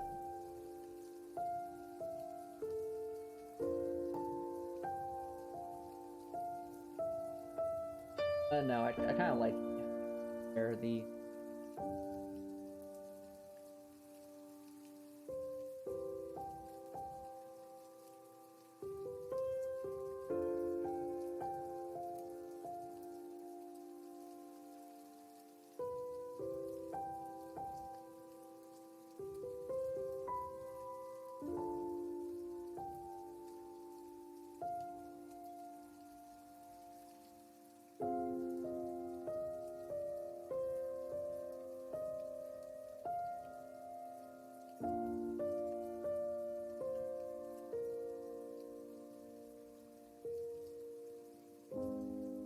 I'm reading a bit too much into this. Does does that at least in principle look like a pumpkin, or is it? I'm more concerned about the size right now. Like I know sometimes I get to a point where I feel like I'm such a perfectionist that I miss the forest for the trees.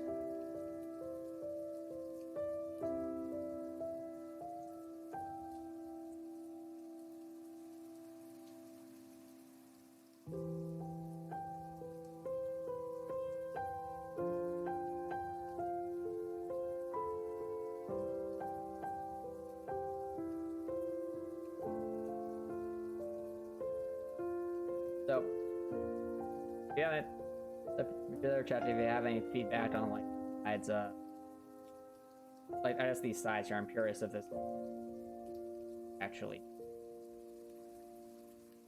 I think if you're looking at this from a background, I think it works.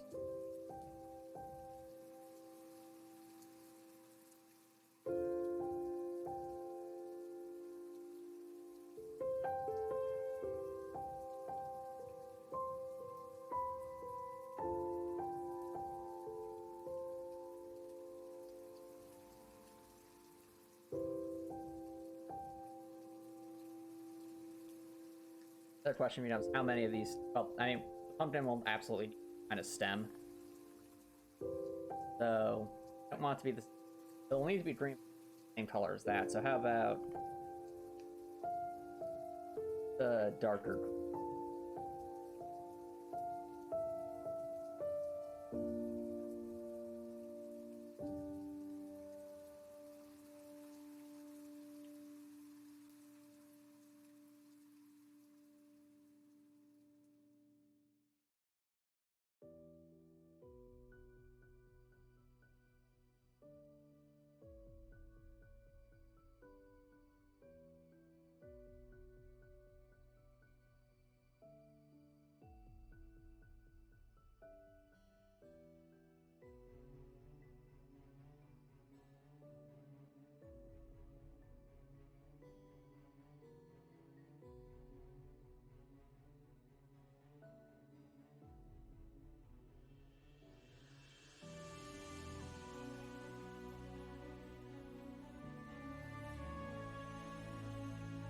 Against the orange, it looks fine, but against the context of the darker back, too bright.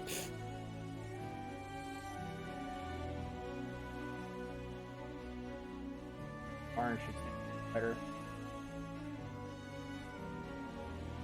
We just go hand, Matt's orange.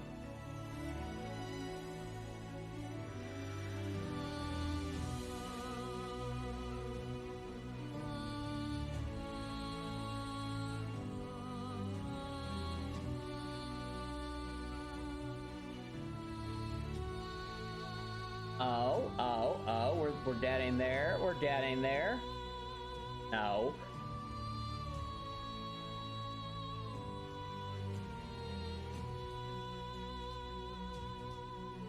Well, ladies and gentlemen, we have pumpkin. There we go. I think. And now we can make some variations. So, no. Helicopter Nicholson sound like you had a rough day, but you just take a little bit of time for yourself, relax a bit, blow off some. That's what I would do if I was having a rough day.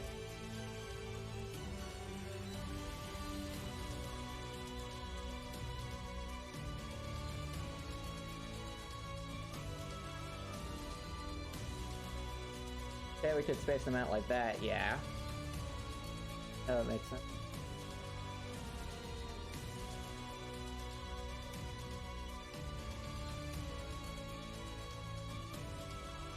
I like the color they add. That's the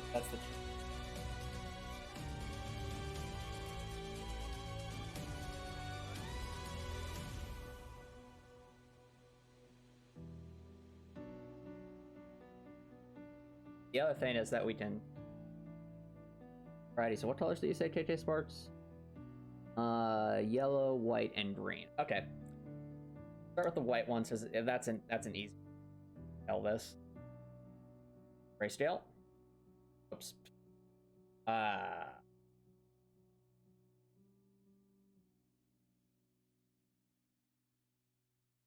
Don't want a rocky pumpkin. That's not. Oh,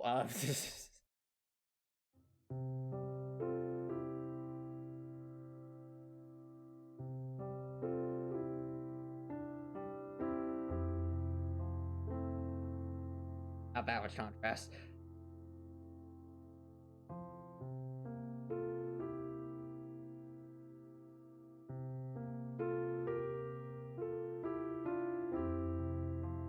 recolor.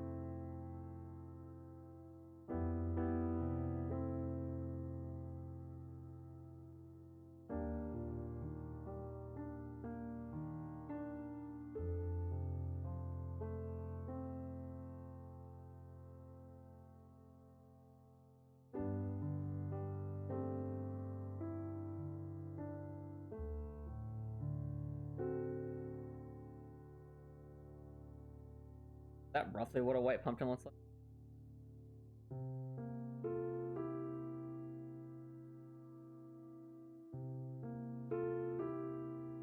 Ah, I see copper nickels. Well, Dan, that does depend on the rule set. So the rule set that the DM that I was playing with, they were using that old rule set, so all of the races were like that, not just forged. But in your case, they might be using a different rule set that's a bit more back, and that's fine. It's just that's why it's important to consult with your about what the context is there.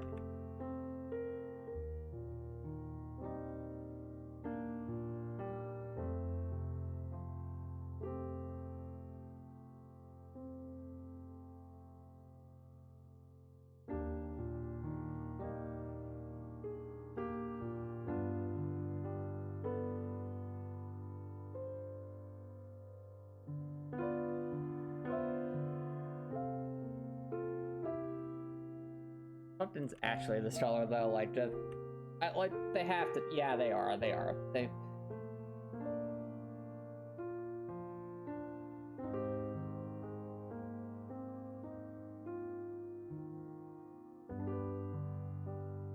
There's also yellow and green. So green pumpkins, I think they're like a very, very lightish green, if I had to guess. But color editor will.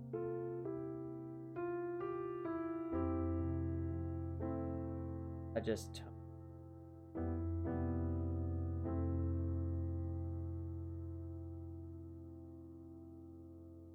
Okay. Blue.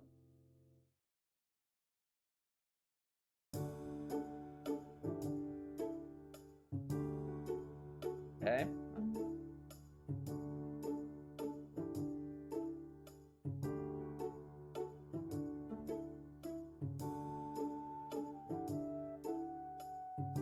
Well, I'm sure you'll figure it out, Copper Nicholson. And you can always keep talking with your that.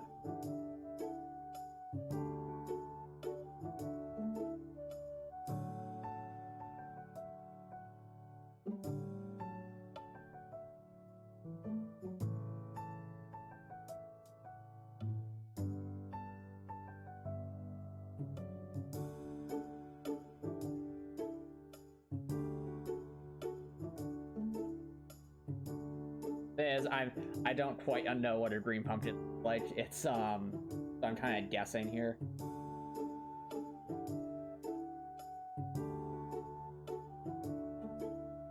So something like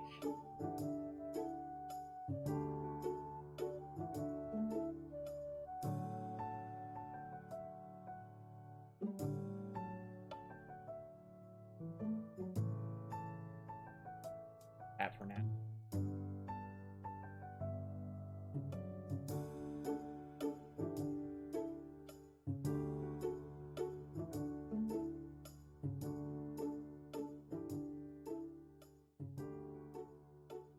Other one. Oh, they're much darker? Okay.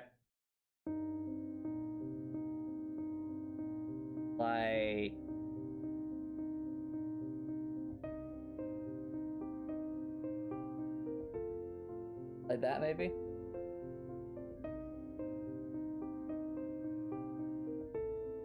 I have to change the sound color now, but that's okay.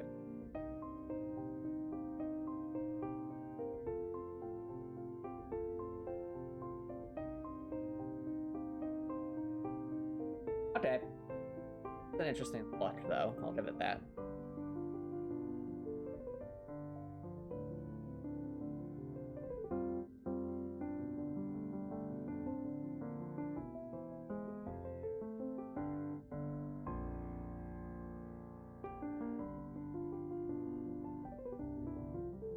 Yellow, it's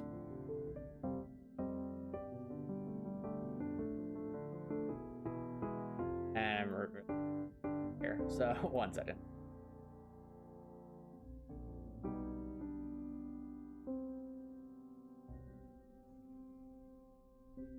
Oh wait, no. We're blooming to pilot, not. Oh, 8.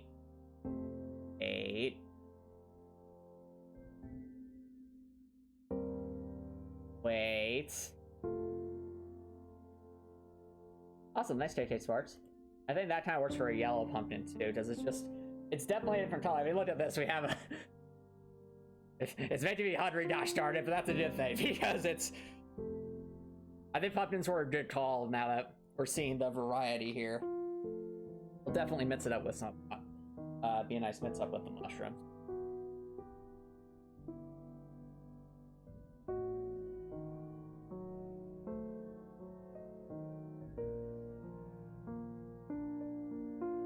Also make stem variations. So, the thing about this, chat,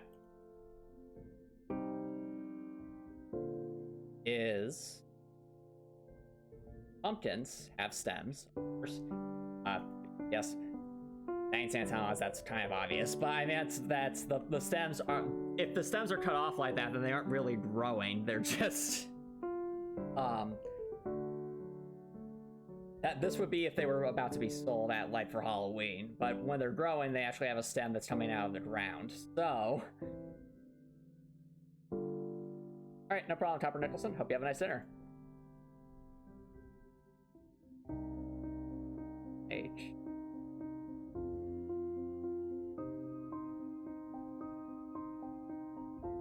I'm picturing is...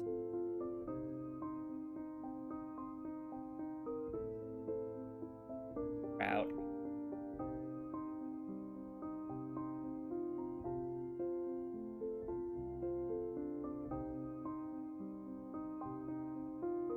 Yeah, exactly, KK Sparks. We don't want chopped stems, so that would completely defeat the point of trying to grow these things. Because you don't grow a pumpkin that has its stem chopped off. That's not a growing pumpkin anymore. That's a harvested pumpkin. So,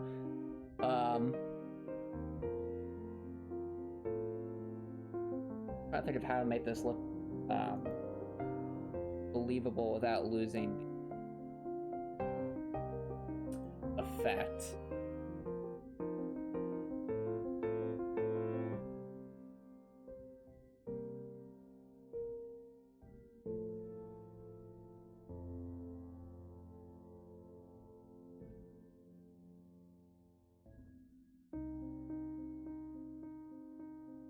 The brain have like a darker out. This. That.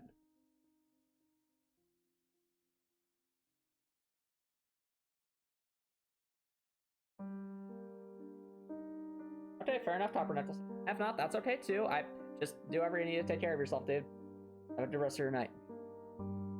We're all wishing you well, dude.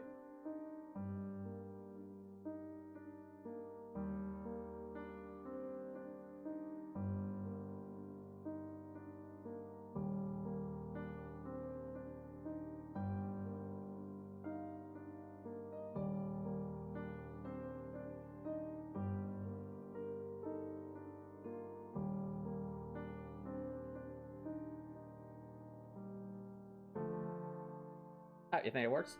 That's AJ Sparks. All right, let's use that as the base model.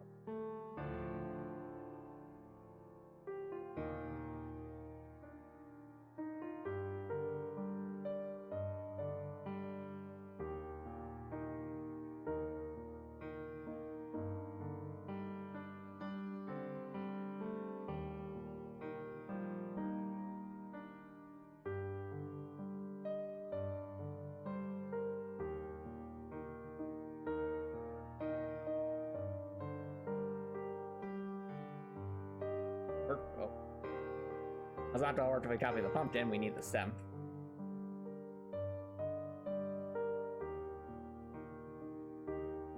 Oh yeah, that's quite work. It's just high up there. We want to make sure this will work no matter what. So rectify this by just shifting it down one. That, add a green there.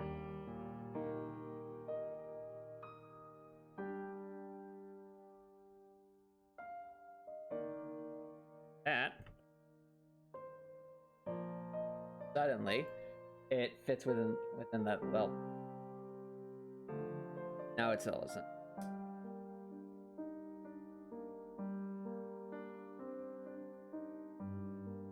Oh, I see. Go a bit further down. Oh, really, TK Sparks? You learned about the hunt colors from Animal Crossing. That's really cool. I love it when games like teach you something new, even though it's not the intention of it. So, learning about the pumpkin colors from Animal Crossing. That's cool. I had no idea you could grow pumpkins in Animal Crossing. That doesn't make sense. It would certainly fit with the gameplay style.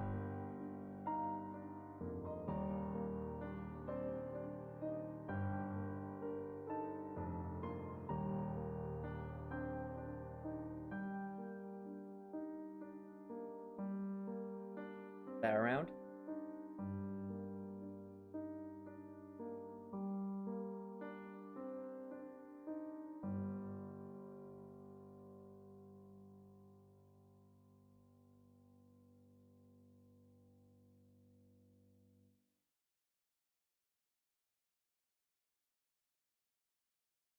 There, chat. As you can see, we'd have the desired outcome here. Oh.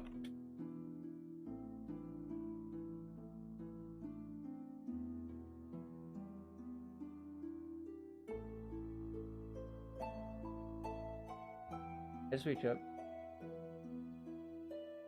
Oh yeah, actually. No. I think the dark green kind of works for all of them, and that just makes it more convenient.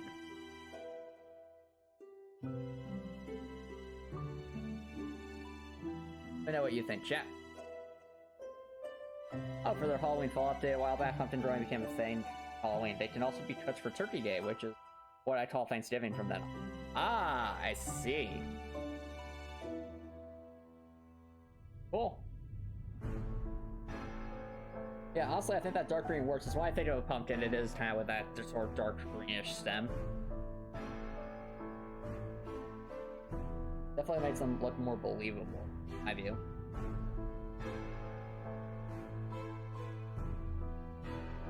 The fact that these can be stacked in any which direction move, also pretty.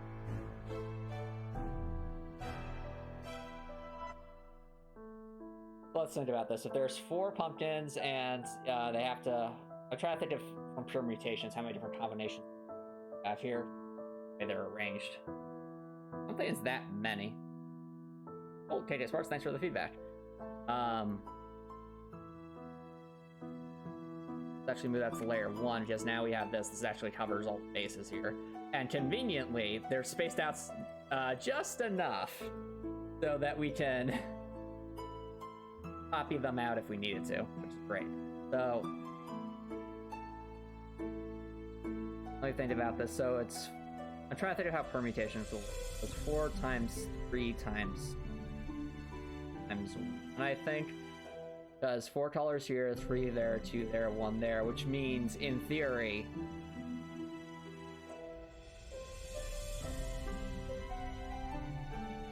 yeah, true of KJ Sports, it would be more dried out, but here, as the idea is that the pumpkins haven't been harvested yet, and also we want to add a bit of color to the mitts here. The pumpkins definitely,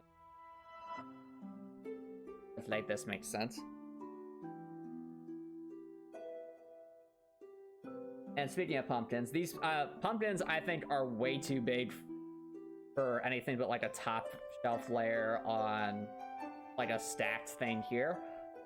But I was thinking that this area here could be like have some kind of crops in the floor right here, and I think the pumpkins would be perfect for, because it would definitely make what was otherwise a blank room look a lot cooler, personally speaking. Oh, okay, as far as, yeah, there are baby pumpkins, but I feel like with the intent, well, I mean, if this is any hints right here to how many people could potentially have been here at once at one point or another. Oh, that's TK Sparks. But the point is, if this many people could have at one point been here, then I feel like they would want to grow the larger pumpkin, just to more effectively have the food available, if that makes sense. So you know what? We've been doing a lot of drawing in the stream, but we haven't actually, like, the fruits of our labor, so to speak, be created yet. So I think it's well past time we rectify that. So let's...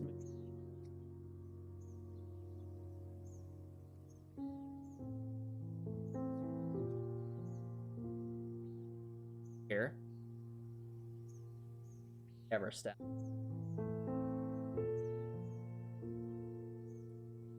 That could be fun to just...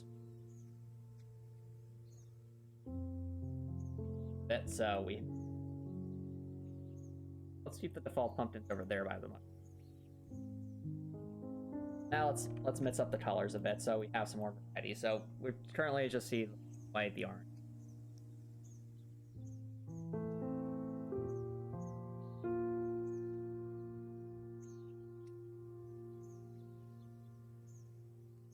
Here.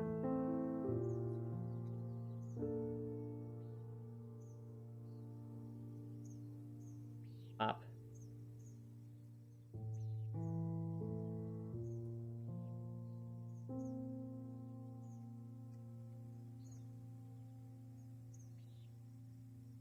What am I doing?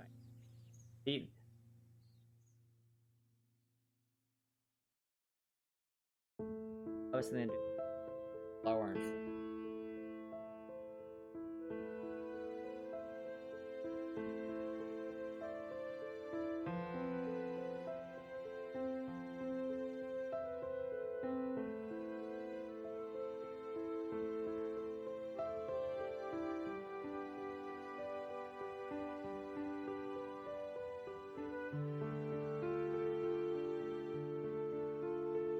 those around. There we go. A little bit more variety. That. So it's guessing. So it's like a science lab. Great question. And to that, KK Sparks. I'll say generally no comment. I don't want to go into too much detail what all this stuff is yet, but there is an area that's very quite clearly a lab. So if we go. I'd say this over here is more some kind of lab where things are done, but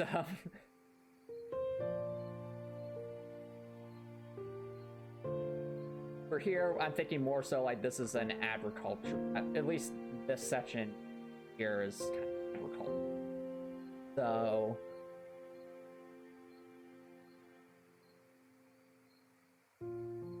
And the pumpkins.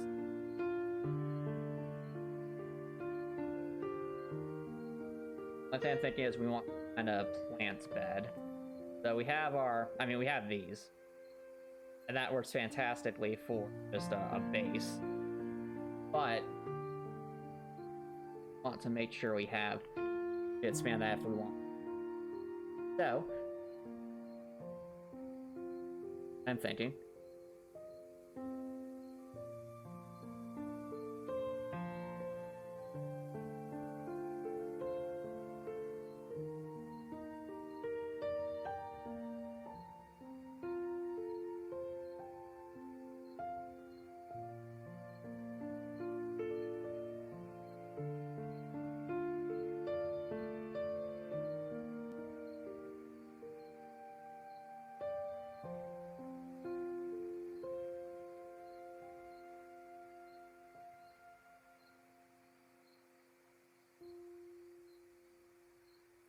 here chat as we're make it so that we could potentially have like a long range of this.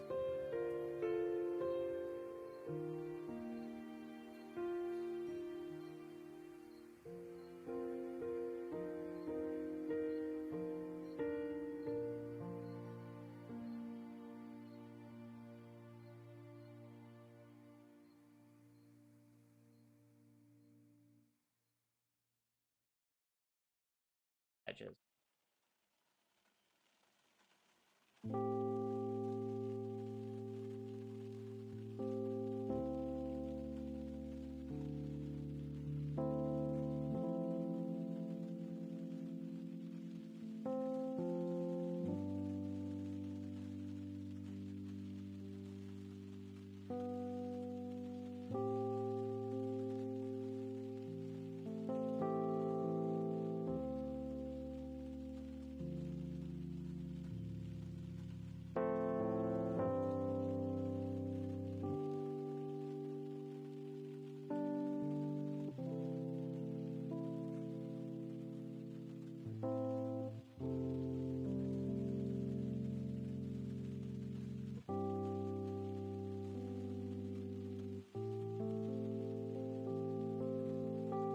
Something like half a sun.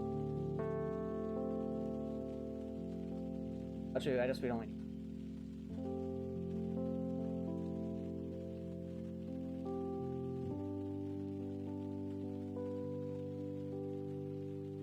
Oop.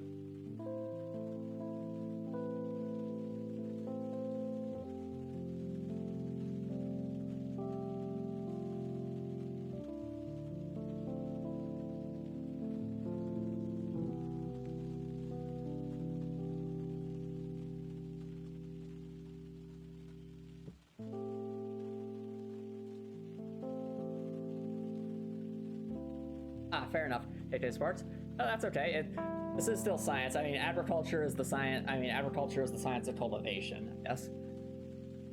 A little different from, I guess. I think it was the Irish guy who mentioned they were studying ecology, which is where they got the idea for the vines from. It is pretty cool.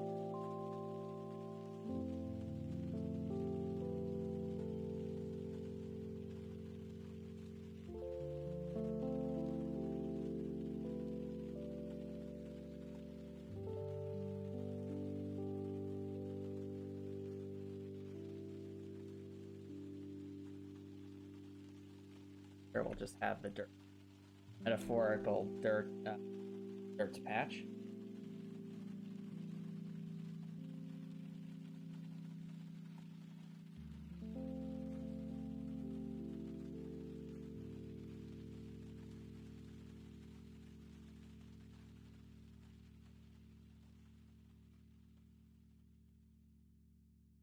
Right.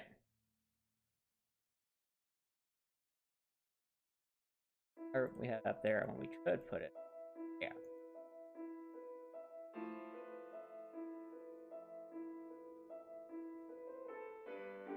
Realizing also.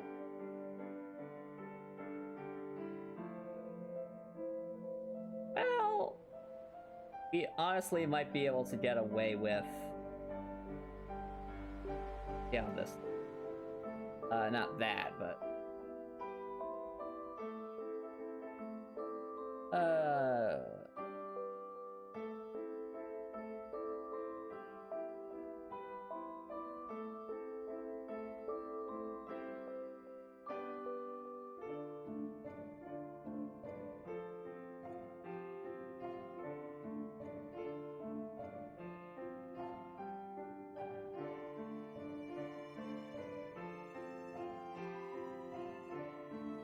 I really kick as far as I had no idea the pumpkins were helpful. Health foods.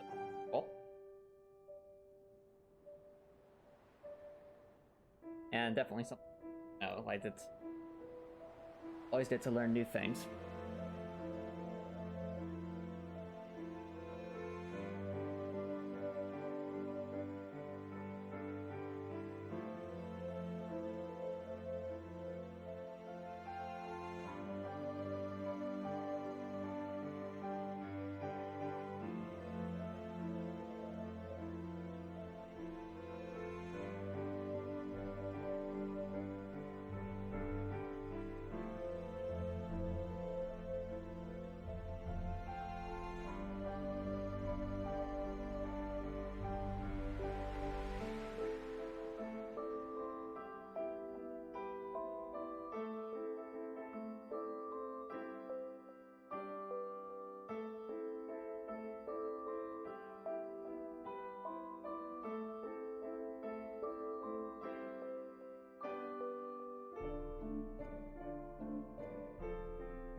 quite easy.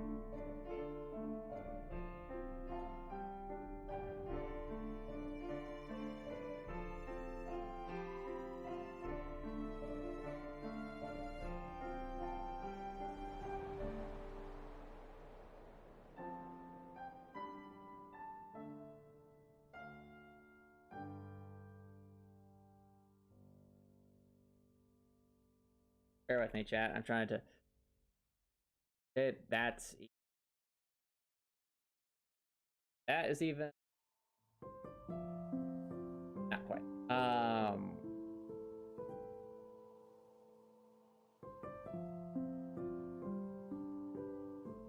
Well, it's 16 by 6. There should be some way to space this out consistent.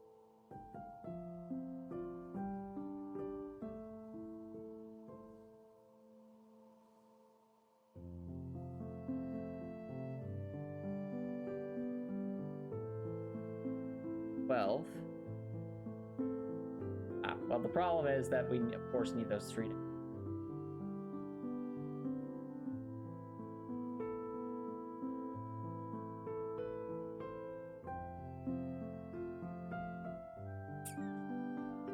What we could do to overcome that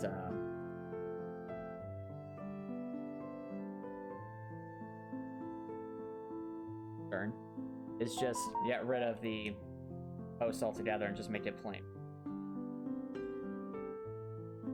Yeah, like that. There we go.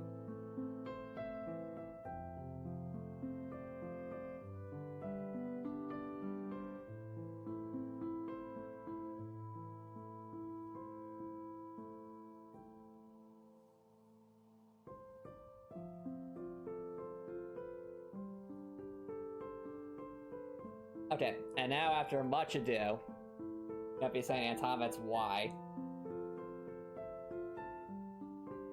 Let's save a copy.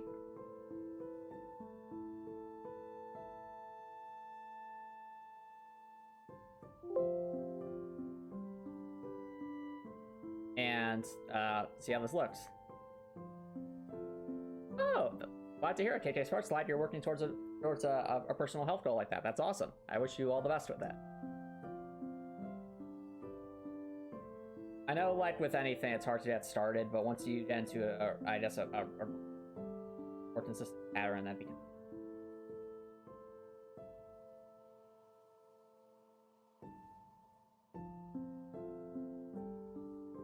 So with our base layer, what I'm picturing here is a couple of rows with areas to walk in theory.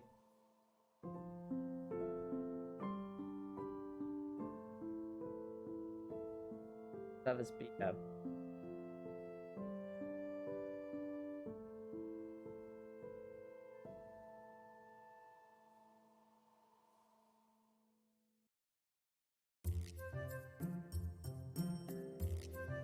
That.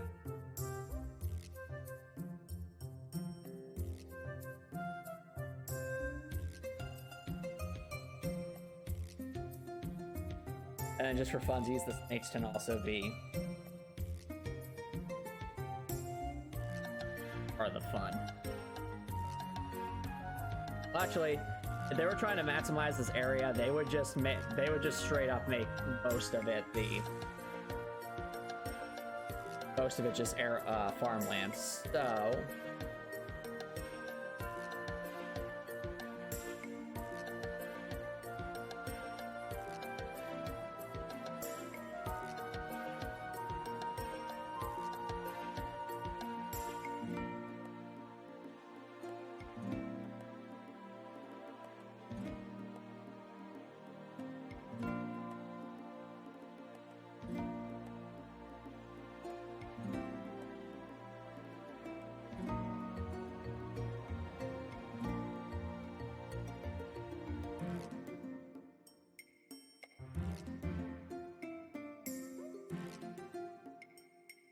Alright, already I'm liking this a lot better. It certainly beats bland cave in terms of location.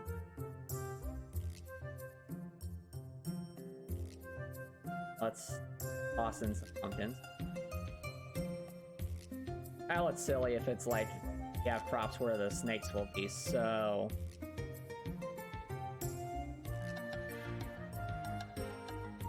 Actually, does it look silly?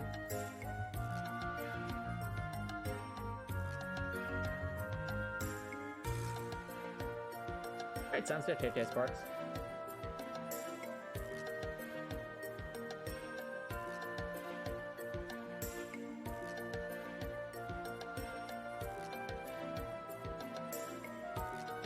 Oh dear, I'm noticing something here. So with the pumpkins, it worked on the planter facing, but with this, it's...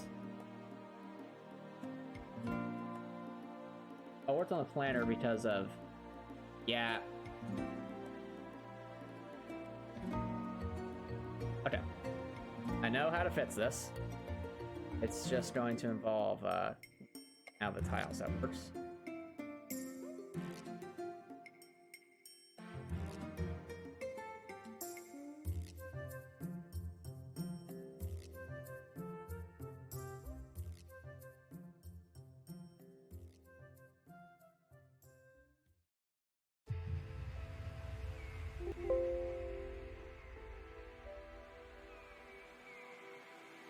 There we go. Okay, there we go.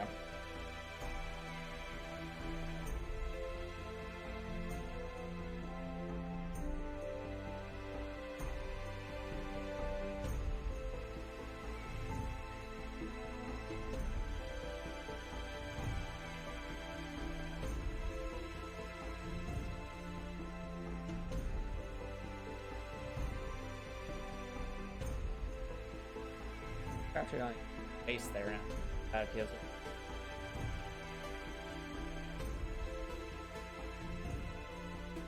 All I'm about to do is not complete file sets, but that's okay. It's greater good.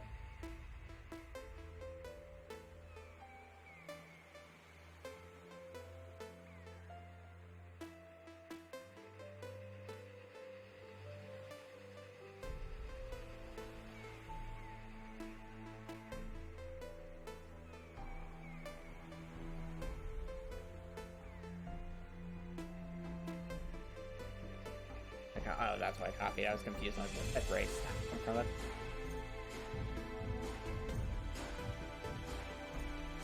Okay.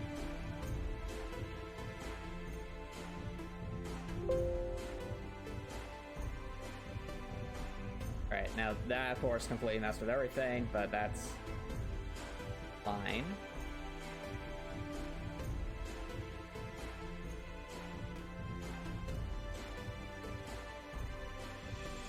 Let's go with that.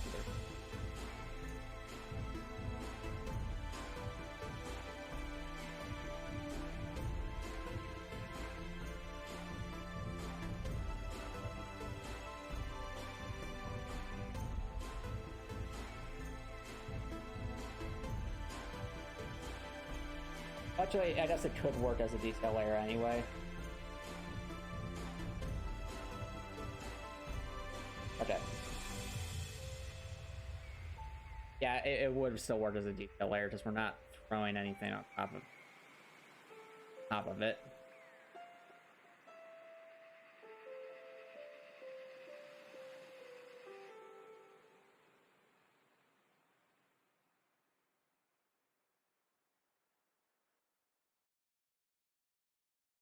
Copy this.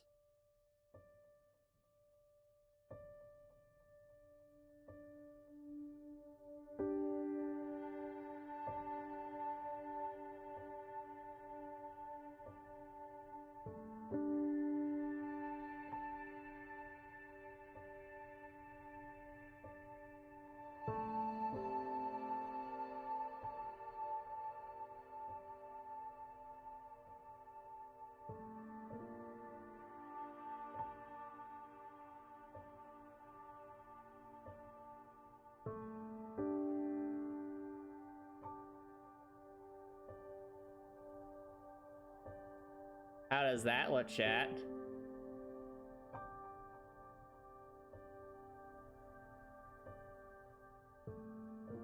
So now we kind of got that all fixed.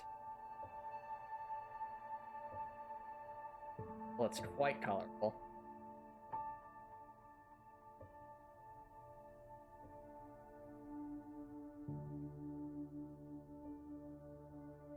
There's part of me that wants a segment that's before hiding there, but then we lose on the pumpkins. So I think this.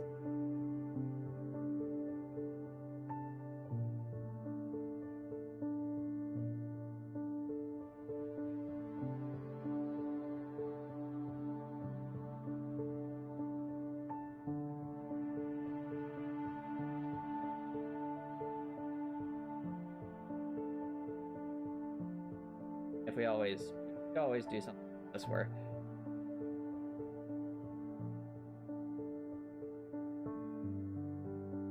that space over there, erase.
All right.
Part of me almost finds it amusing to think of like the snakes just wrapped up on top of the pumpkins. They're just like my pumpkins, pretty much.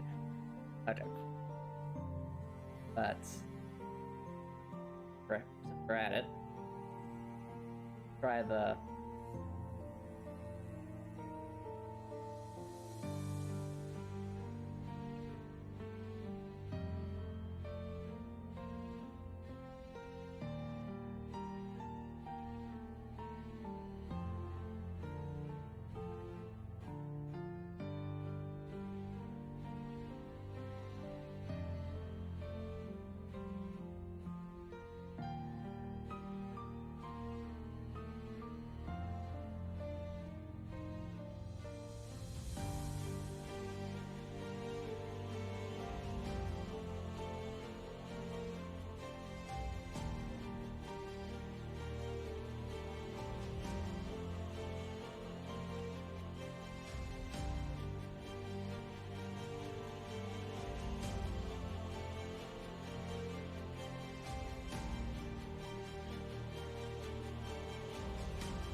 Actually doing ironic. Oh well.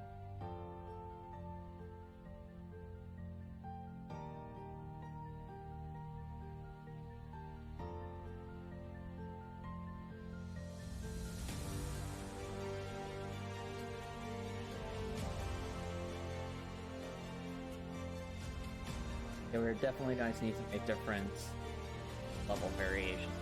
If I just copy this down, it's as a placeholder, it's a bit confusing.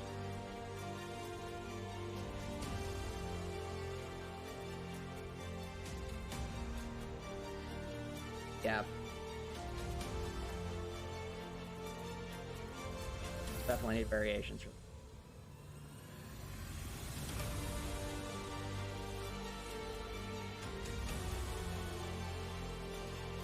That's the general premise across. They have different scales, obviously have some.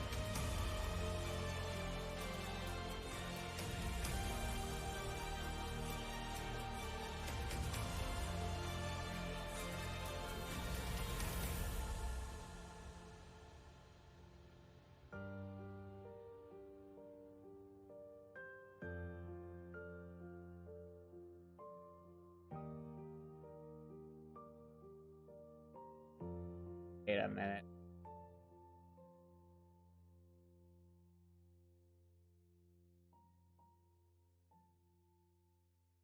They were really making shelves out of these would that's necessary.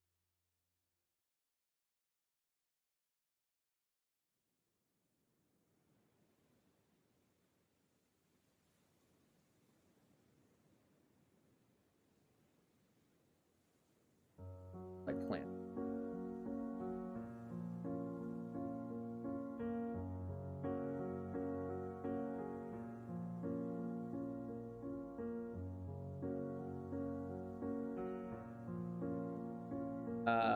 What are the numbers for? Good question, JJ Smart. So the numbers are for elevations. 0 is floor is like floor 0. 1 is floor 1. 2 is or so elevations. And if they have an arrow on it, that means it's a of some kind, or a wall, more accurately. So if Dorothy was standing up here and walks down here, she'd slide down slope 2, down to slope 0.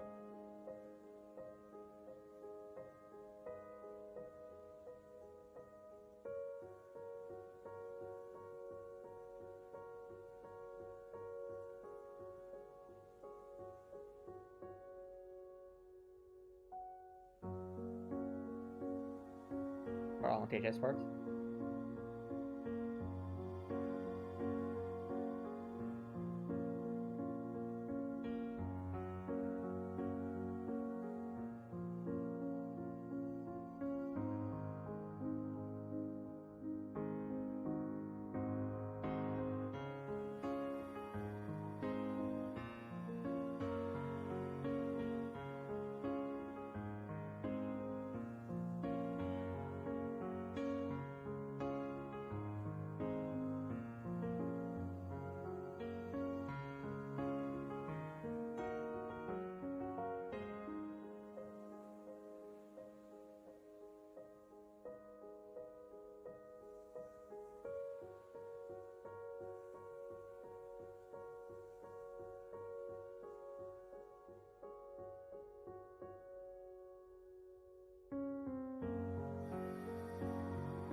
Of course. Got it even.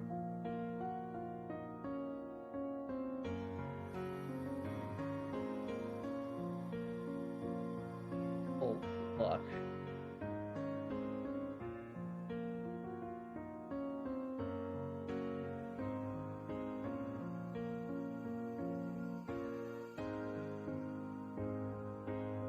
also don't want to overdo bad time. Let's do. So.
I've said.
Right?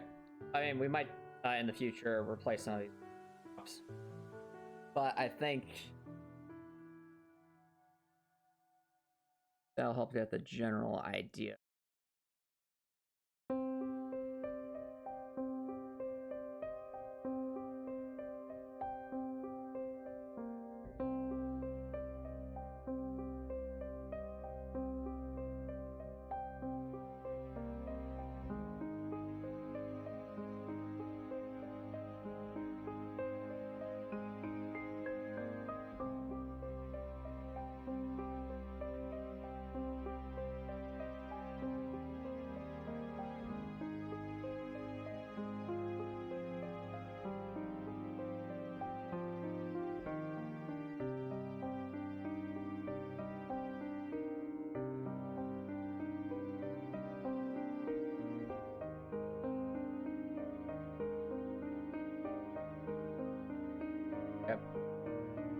I do need to edit some.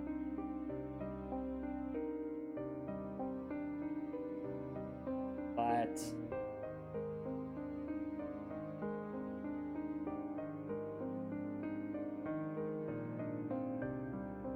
I also decided to make the wall lines just it's kind of hard to. It does kind of mess with sense of scale here. And what's on that if I'm not.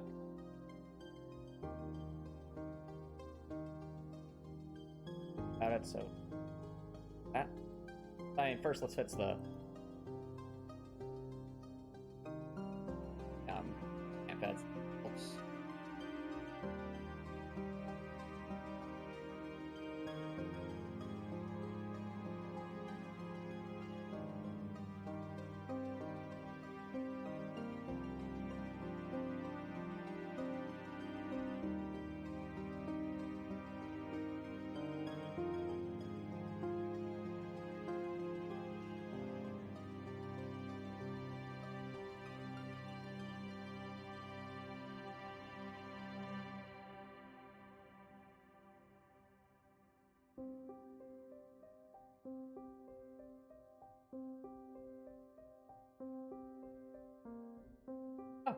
Out of curiosity, TJ Sparks, what's interesting? Is it just how, just seeing how the tile sets all together? Or did you have a different?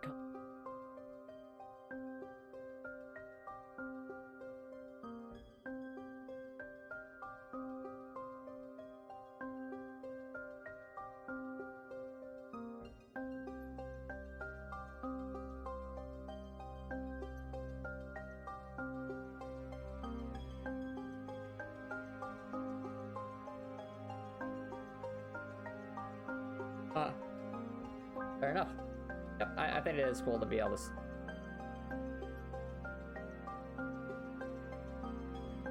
Well, I guess it is a different I know that's like I see some of the stuff you're able to draw TJ Sparks, and I know that I don't think I could ever like draw people as well as that.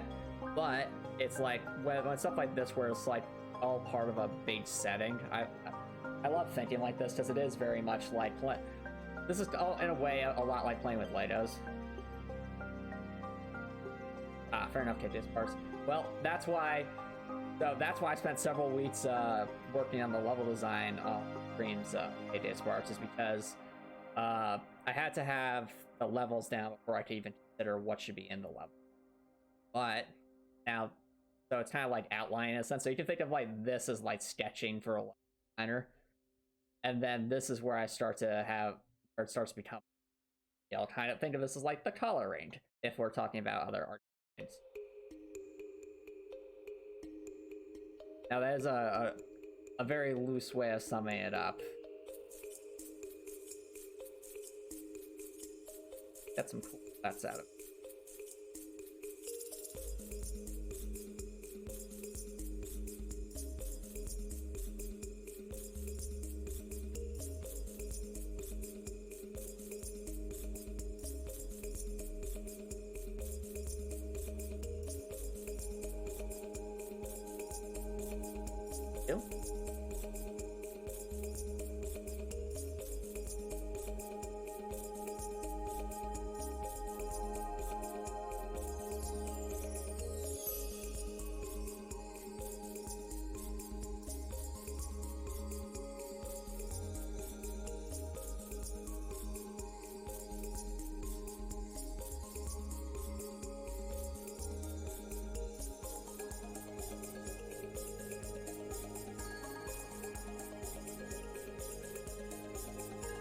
And then there. Oop.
Well, to be fair, KJ Sparks, all good things must come to an end eventually. So, that's the fact that you're feeling that way, that's almost that you really enjoy it. So that's fair. Happy.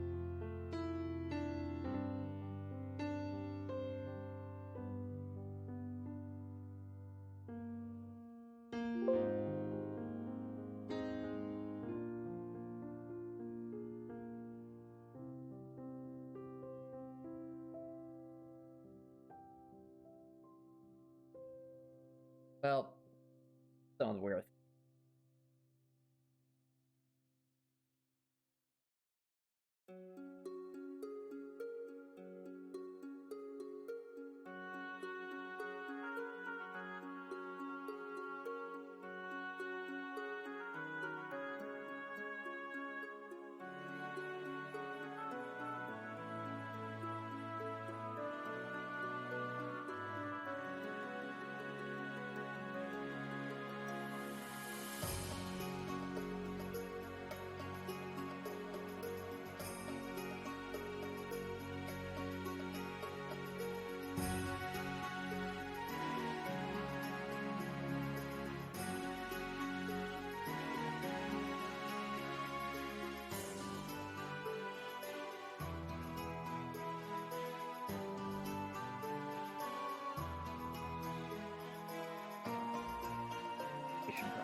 Have matching. Yep, so we need to make more of these, but with a different palette.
To go.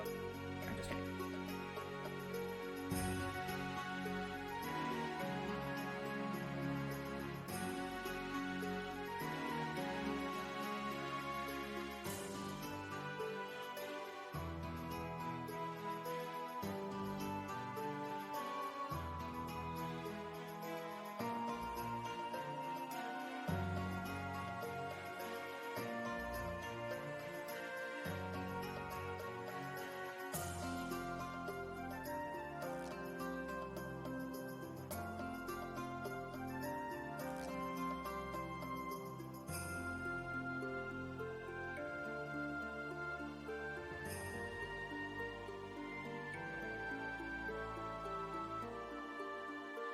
There.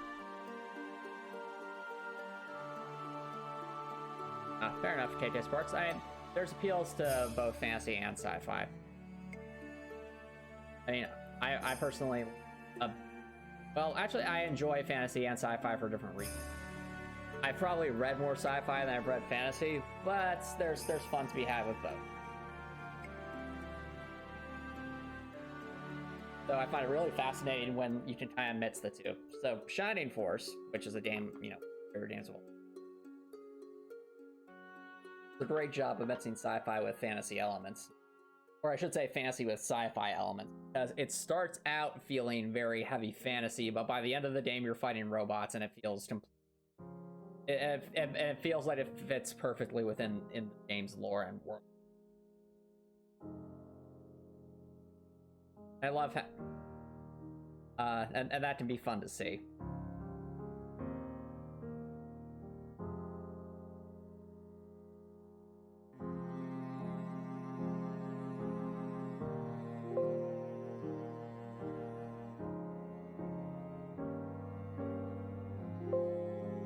That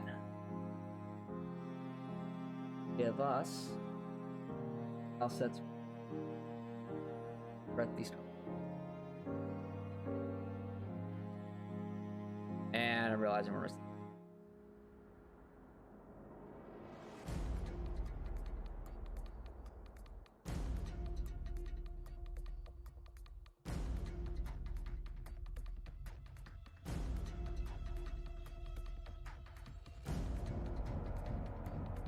Over.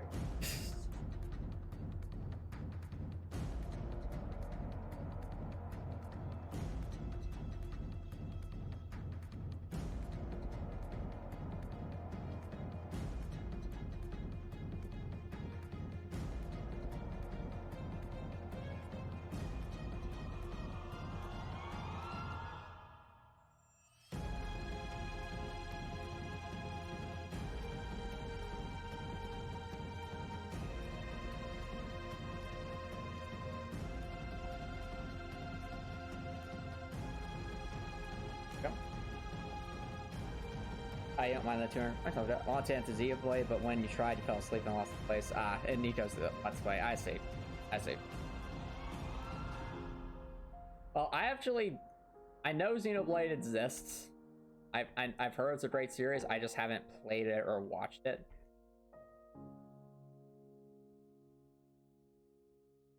I know it has fantastic music. I've listened to a lot of Xenoblade.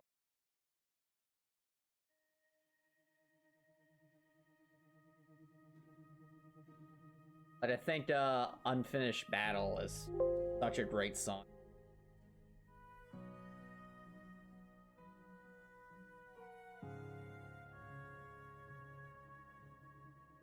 That's how it goes, like da da da da da da. Anyway, it's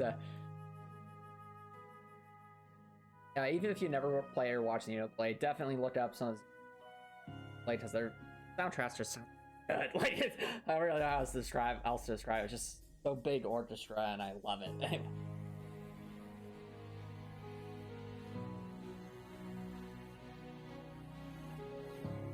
With the occasional mix of rock. Yeah, really cool. Really, really cool.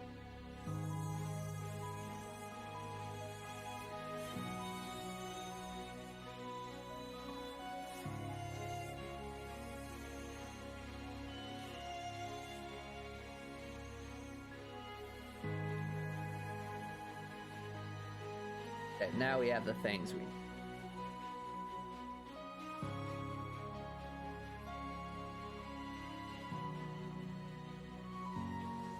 There.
That's a bit. Would help if the dirt was a different color.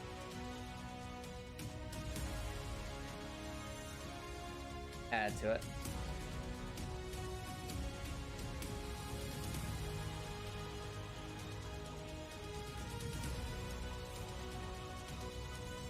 Fair enough, take this one.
Now if we adjust the dirt color, then it should really, the difference should pop out.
Okay, let's see how that looks.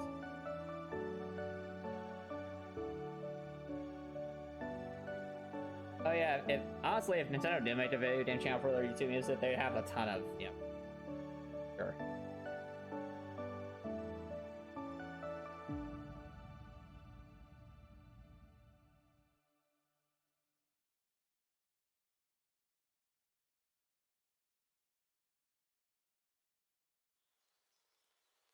Almost, we just make that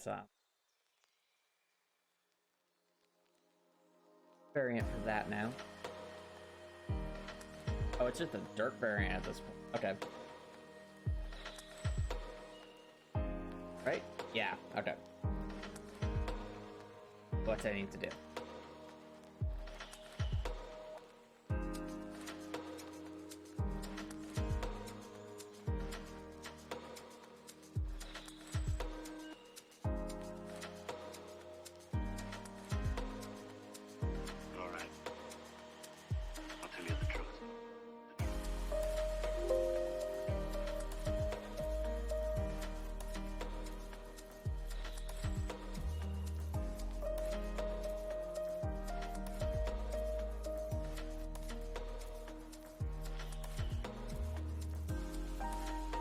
This.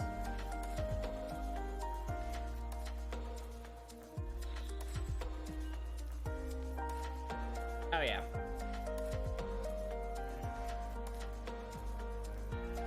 Now we got a bit more contrast. Remember all the happy times we had. Good.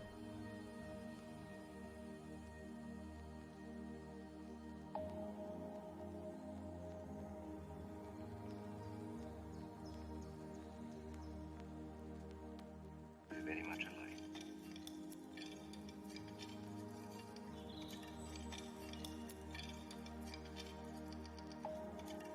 Hey, honestly, what's over? Remember all the happy times we had.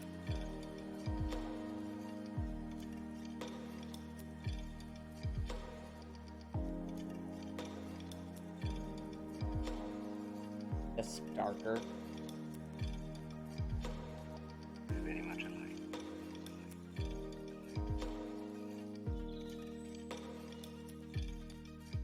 I say. All right.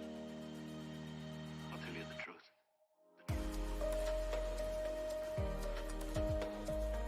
Happened there, probably.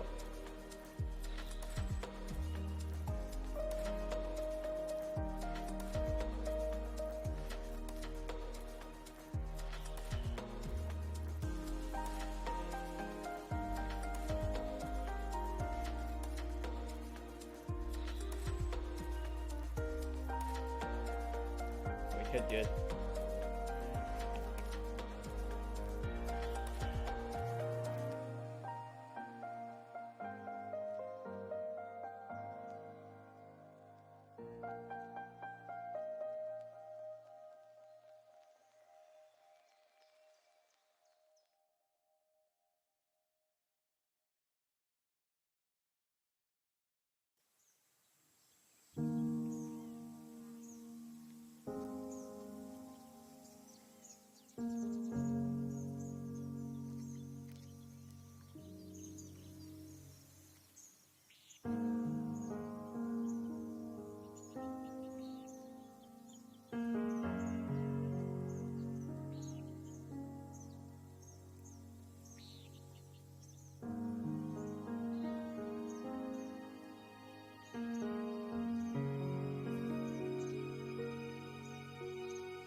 Yeah, let's.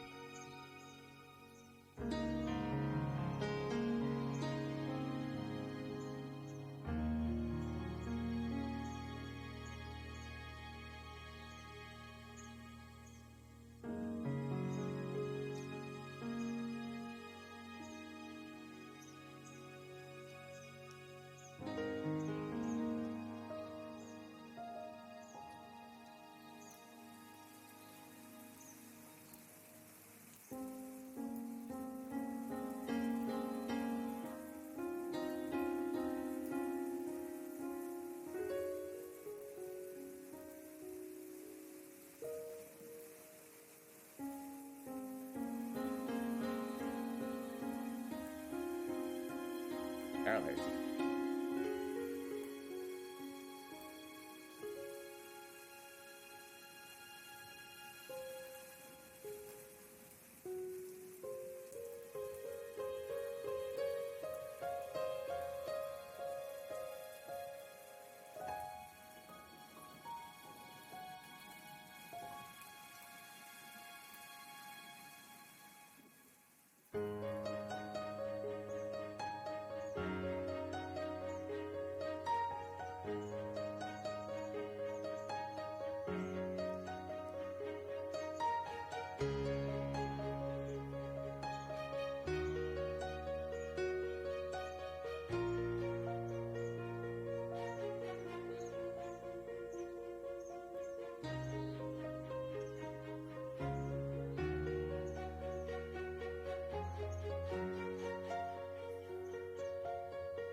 Great.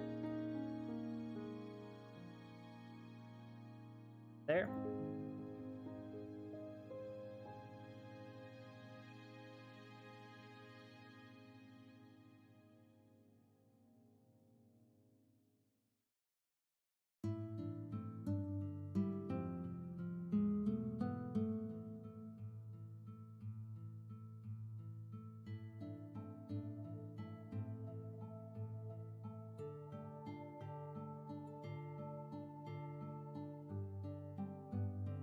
That's right.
yeah. I'll differentiate it a bit, and the pumpkins color contrast well with that.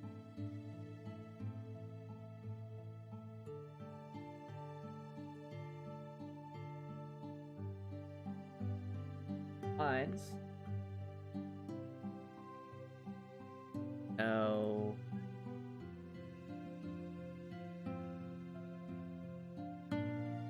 There we go.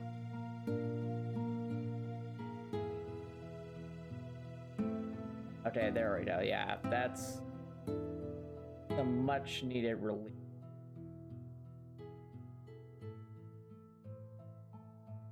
On the sides there.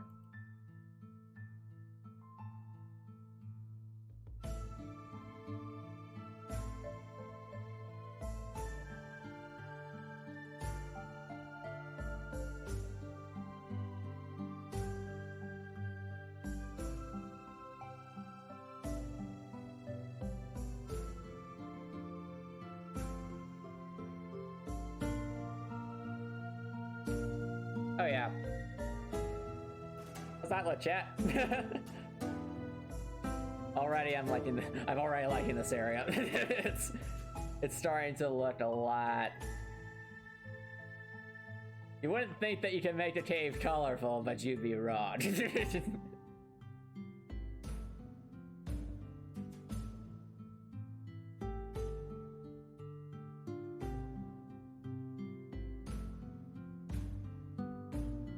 I mean, I really feel like we're definitely going to have to do more here than just what we have here so far, but this is a good foundation, I think. Like, I think what we could do is we could add a little more variety to like the plants here, because they can't all be mushrooms. That's limiting only off of mushrooms and pumpkins. I feel like would drive someone insane, but that would. Awesome, thanks for the feedback, KK Sparks. But what I'm picturing here is we can maybe draw some more plants, and here I definitely, one thing that is I'm thinking about will address is irrigation. So we already know that this area uses piping of, and then my thought is probably be showing some of that over here, maybe over here as well.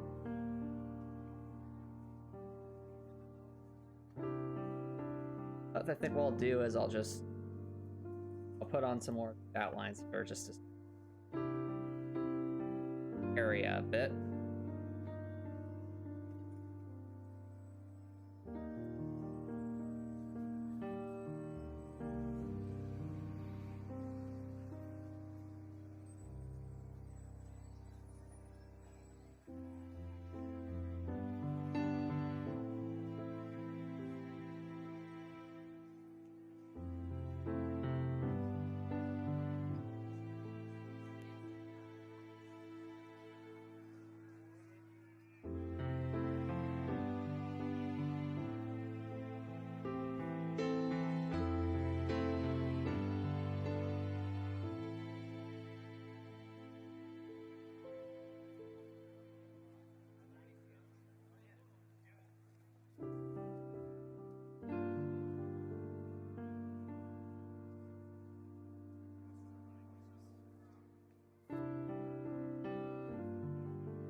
One thing that does get me excited, chat, because sometimes I can feel like tileset making to be quite slow, is the fact that a lot of this stuff can be for other things. Like the way I've drawn these vines, for example, I could easily see that being redone as like electrical wiring or some other kind of thing, or rope, just by changing its color. So that there is value to be had here. just often when you're drawing something for the first time, it does take a bit more effort because you're kind of setting the foundation. Especially since I actually don't think I've ever drawn plants, but very, very sparsely. So having to draw some especially vines, I don't really think I've drawn. So that's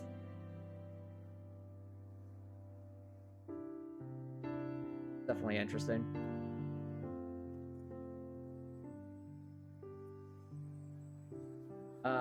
You're here, KK Sparks. Have you drawn too many? Out of curiosity.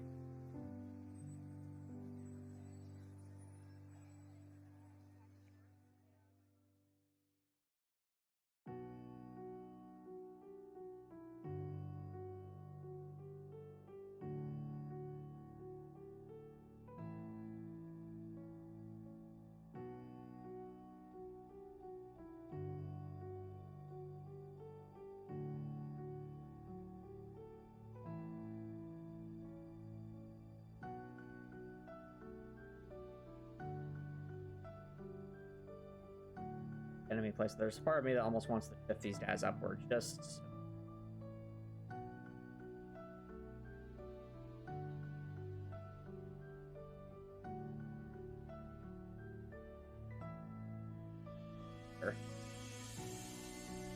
I mean, that to be fair, that the enemy placement is still what.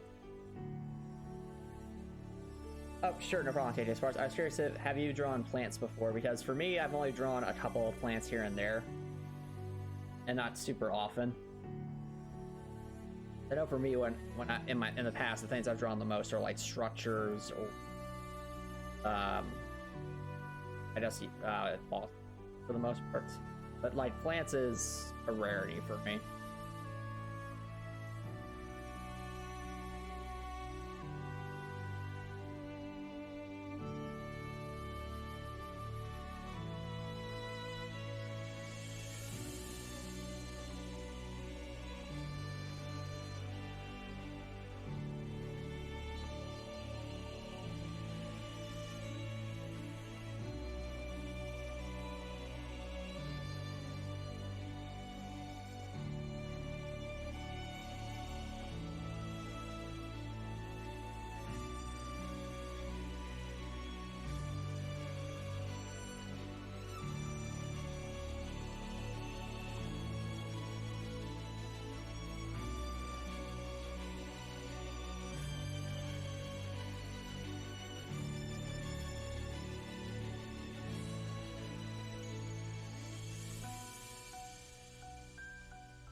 Okay, just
you drew plants before, but yeah, brushes for those kinds of things. However, if you need a certain flower position, just draw those. Cool.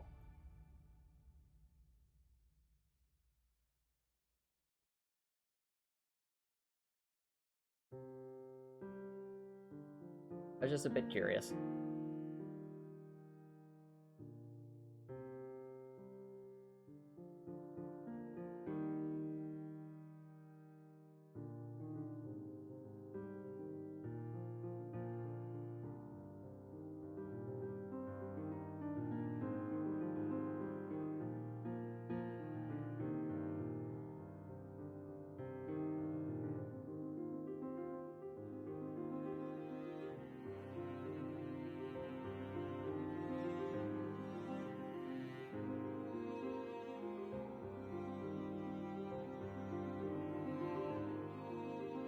out, chat. I think here I might want to leave some of these blank and come back to them with different tiles. So that's just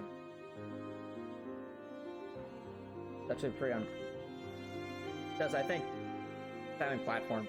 I mean, this might work as a walking area, but here maybe some kind of object or not sure what yet, but definitely worth considering. Hand out a bit. Well, actually, this is outlined.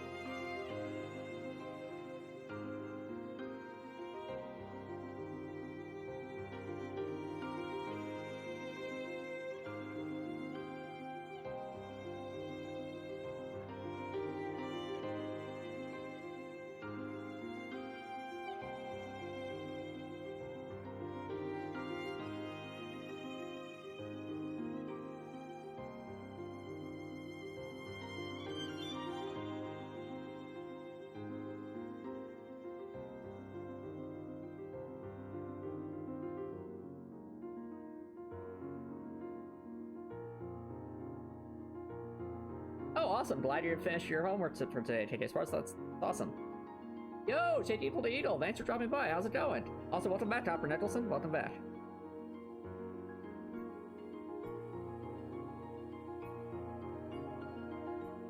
Burgers. Hooray for burgers. Oh, yeah, Copper Nicholson. Usually I would have ended by now, but I decided to just continue that line just a little bit more. Because, as you can see, we now have the basis for our subterranean garden here. I think it's a good start so far. I definitely do want to have... Actually, I wonder. Find...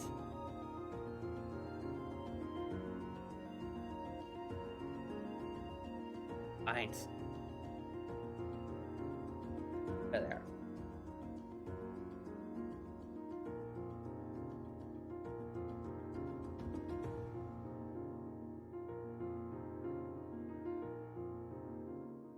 I feel like I will want to have some of the vines here to again justify the so no.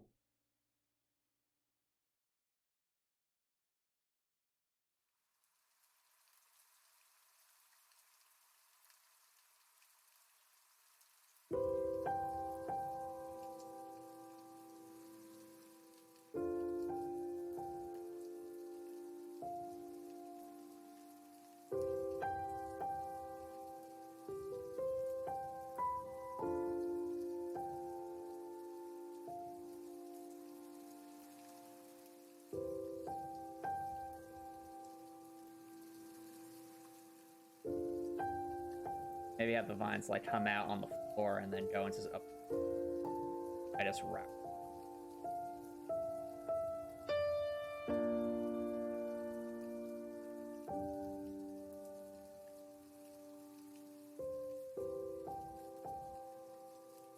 But thanks to the Archdash suggestion, these vines play a decent role in how things grow here, which is pretty cool.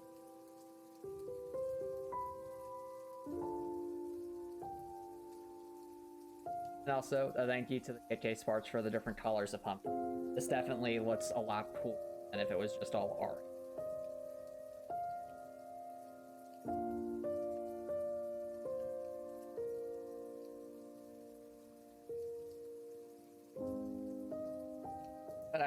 But I digress.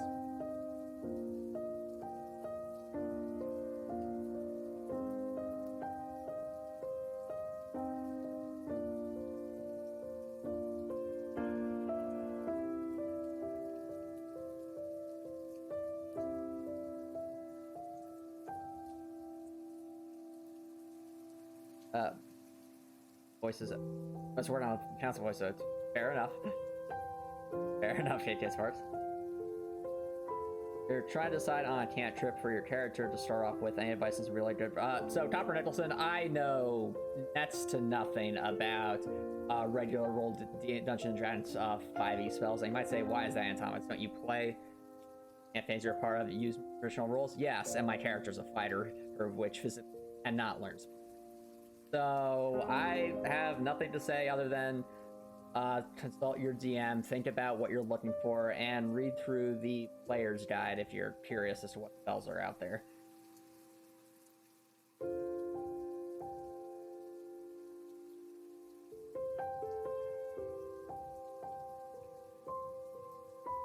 Yo, hello, Subterranean. Thanks for dropping by, dude. How you been?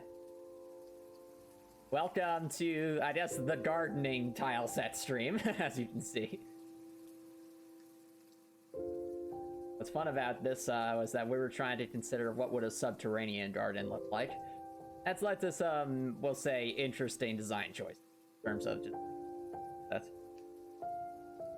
Yes, exactly, KK Sparks. Nothing bad ever happens.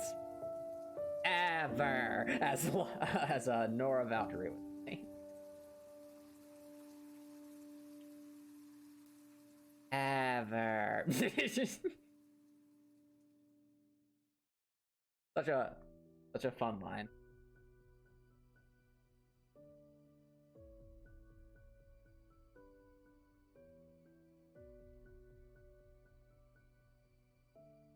Catch it there.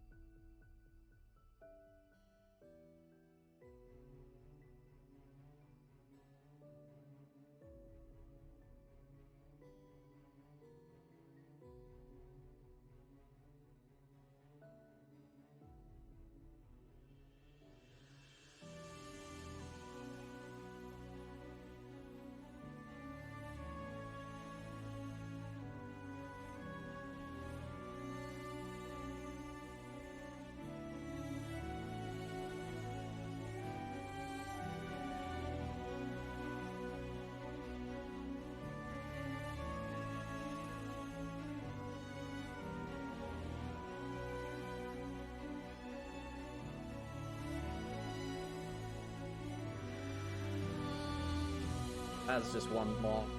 Very, very long wall. Wall is super long. I'm just realizing. Oh well.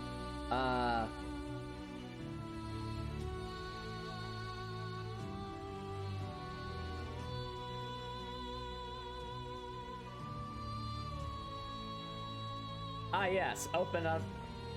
Are wizards good lockpicks? That's a... I guess if they use like a spell to open it, but it's... Usually I think like lockpicking would be something like the rogue of the party would... What do you mean access denied? Okay, there we go. I was about to say, or what are you doing?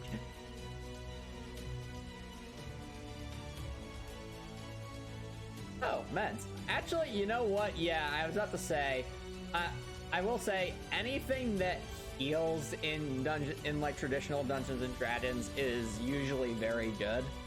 And the reason that is because you have a very limited amount of healing surges that you can use per day. And potions of healing cost money in-game. So having an extra source of sustain can be quite useful.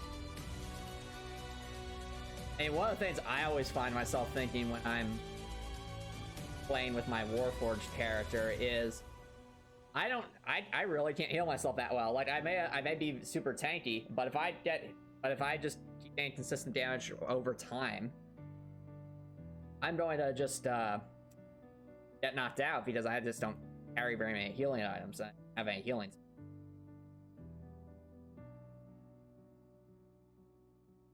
Those are definitely things to think about.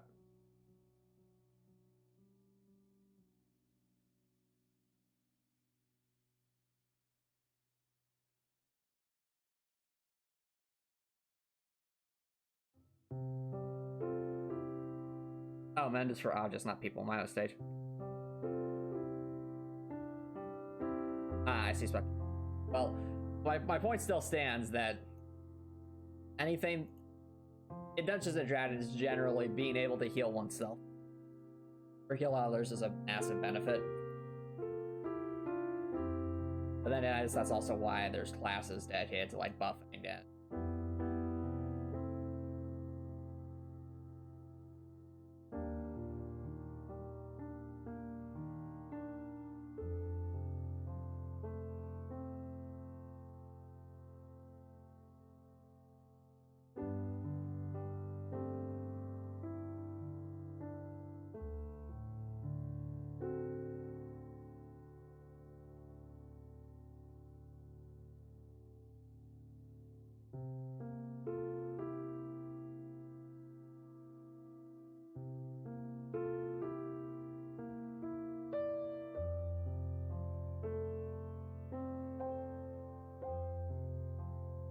Do the annoyed Antomicx noises.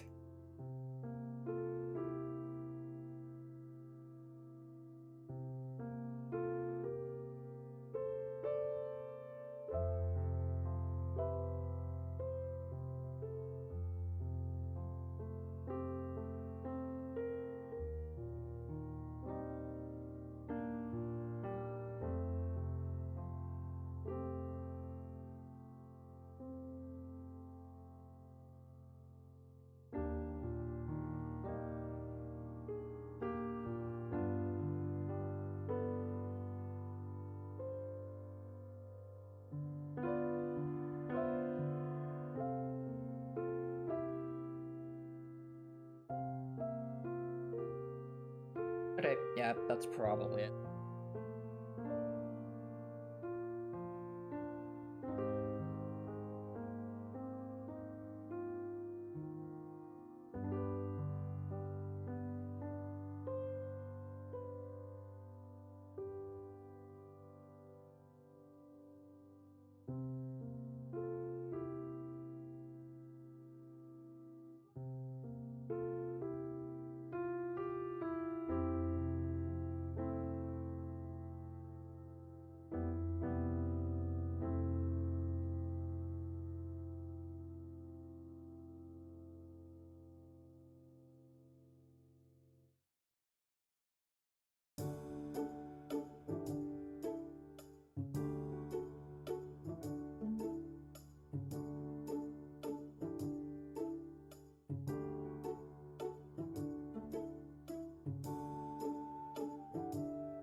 Probably going to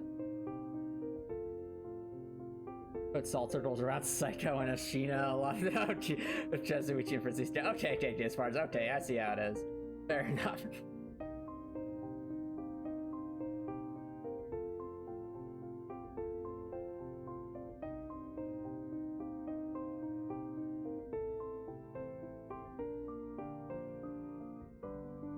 Oh, by the way, Spud Tip, if you're still there, I found on YouTube, I found some of the soundtrack for the I think it's the Crossbell Trails games, and as well as like the evolution variants of it. And my goodness, is that soundtrack fire? Like, it's amazing. Like, it's so good. Like, I think like the favorite song I've listened to from those is definitely fair enough, JJ Sport. Have you I specifically not watched any gameplay of the Crossbell games for I guess the Trail series. Oh sure, no problem, Spot Tip. So Spot Tip, I've not played the Crossbell games, but I did find the soundtrack for some of the Crossbell games on YouTube. I'm talking about the Trail series, the various Trail series, quite a bit of them. But what I'm saying is I found that soundtrack and it is amazing. Like,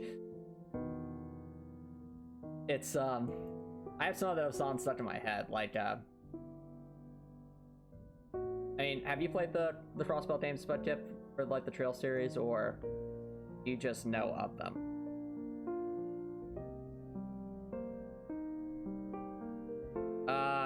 Well, I was saying the soundtrack in general, but I think one song that really stood out to me was, oh, you played them, awesome. Well, I think the songs I liked the most was Get Over the Barrier, the Roaring version, by the way. Like, Get Over the Barrier by itself is great, but Get Over the Barrier, the Roaring version, is just something else entirely. It's like on a different plane of existence in terms of just how epic it sounds, and it seems so hype. And then I found out that there's actually an evolution version of both of those songs, and those are also great. And it's just like, they really know how to make good music in the Trail series, is what I'm saying. It's definitely something I noticed when I was playing Trails of Cold Steel 1 as well, is that the soundtrack was amazing, and they really knew how to make especially like background environmental. They really nailed it there. Yeah, felt indeed. Fountain music in general is very, very, very good. I feel like Getting Over the Barrier or Roaring is the favorite song I've listened to so far, though to be fair, some songs that sound like they're for like major bosses or something, I've tried to limit myself listening on in case I accidentally bump into it when I'm playing one of the Trails of Cold Steel games, so that way I don't get spoiled by anything. Feel like, oh yeah, I've heard this before. I can hopefully experience it blind in the context that's supposed to be played into me.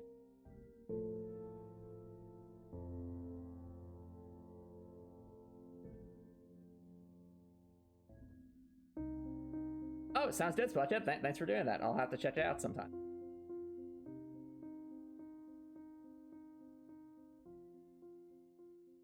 Oh wait, yeah. If I had to guess, Spot, you probably posted the one that's a bit slower and more melancholic, because I've listened to that. Like at this point, I've listened to like 4 or 5 versions. Get Over the Barrier because I like the song so much. Da da da da da da da da da da da da. Like that melody is so good. Like, okay, but in all seriousness, I think at this point we've gotten pretty far into this REM, and it is about time I start to wrap things up. So, if you're watching this on Twitch, feel free to stick around and raid. But if you're watching this on please consider subscribing on YouTube. It's free to subscribe on YouTube. You can always change your mind later, and it's a great way to show support. If you're watching on YouTube, I hope you have an awesome day.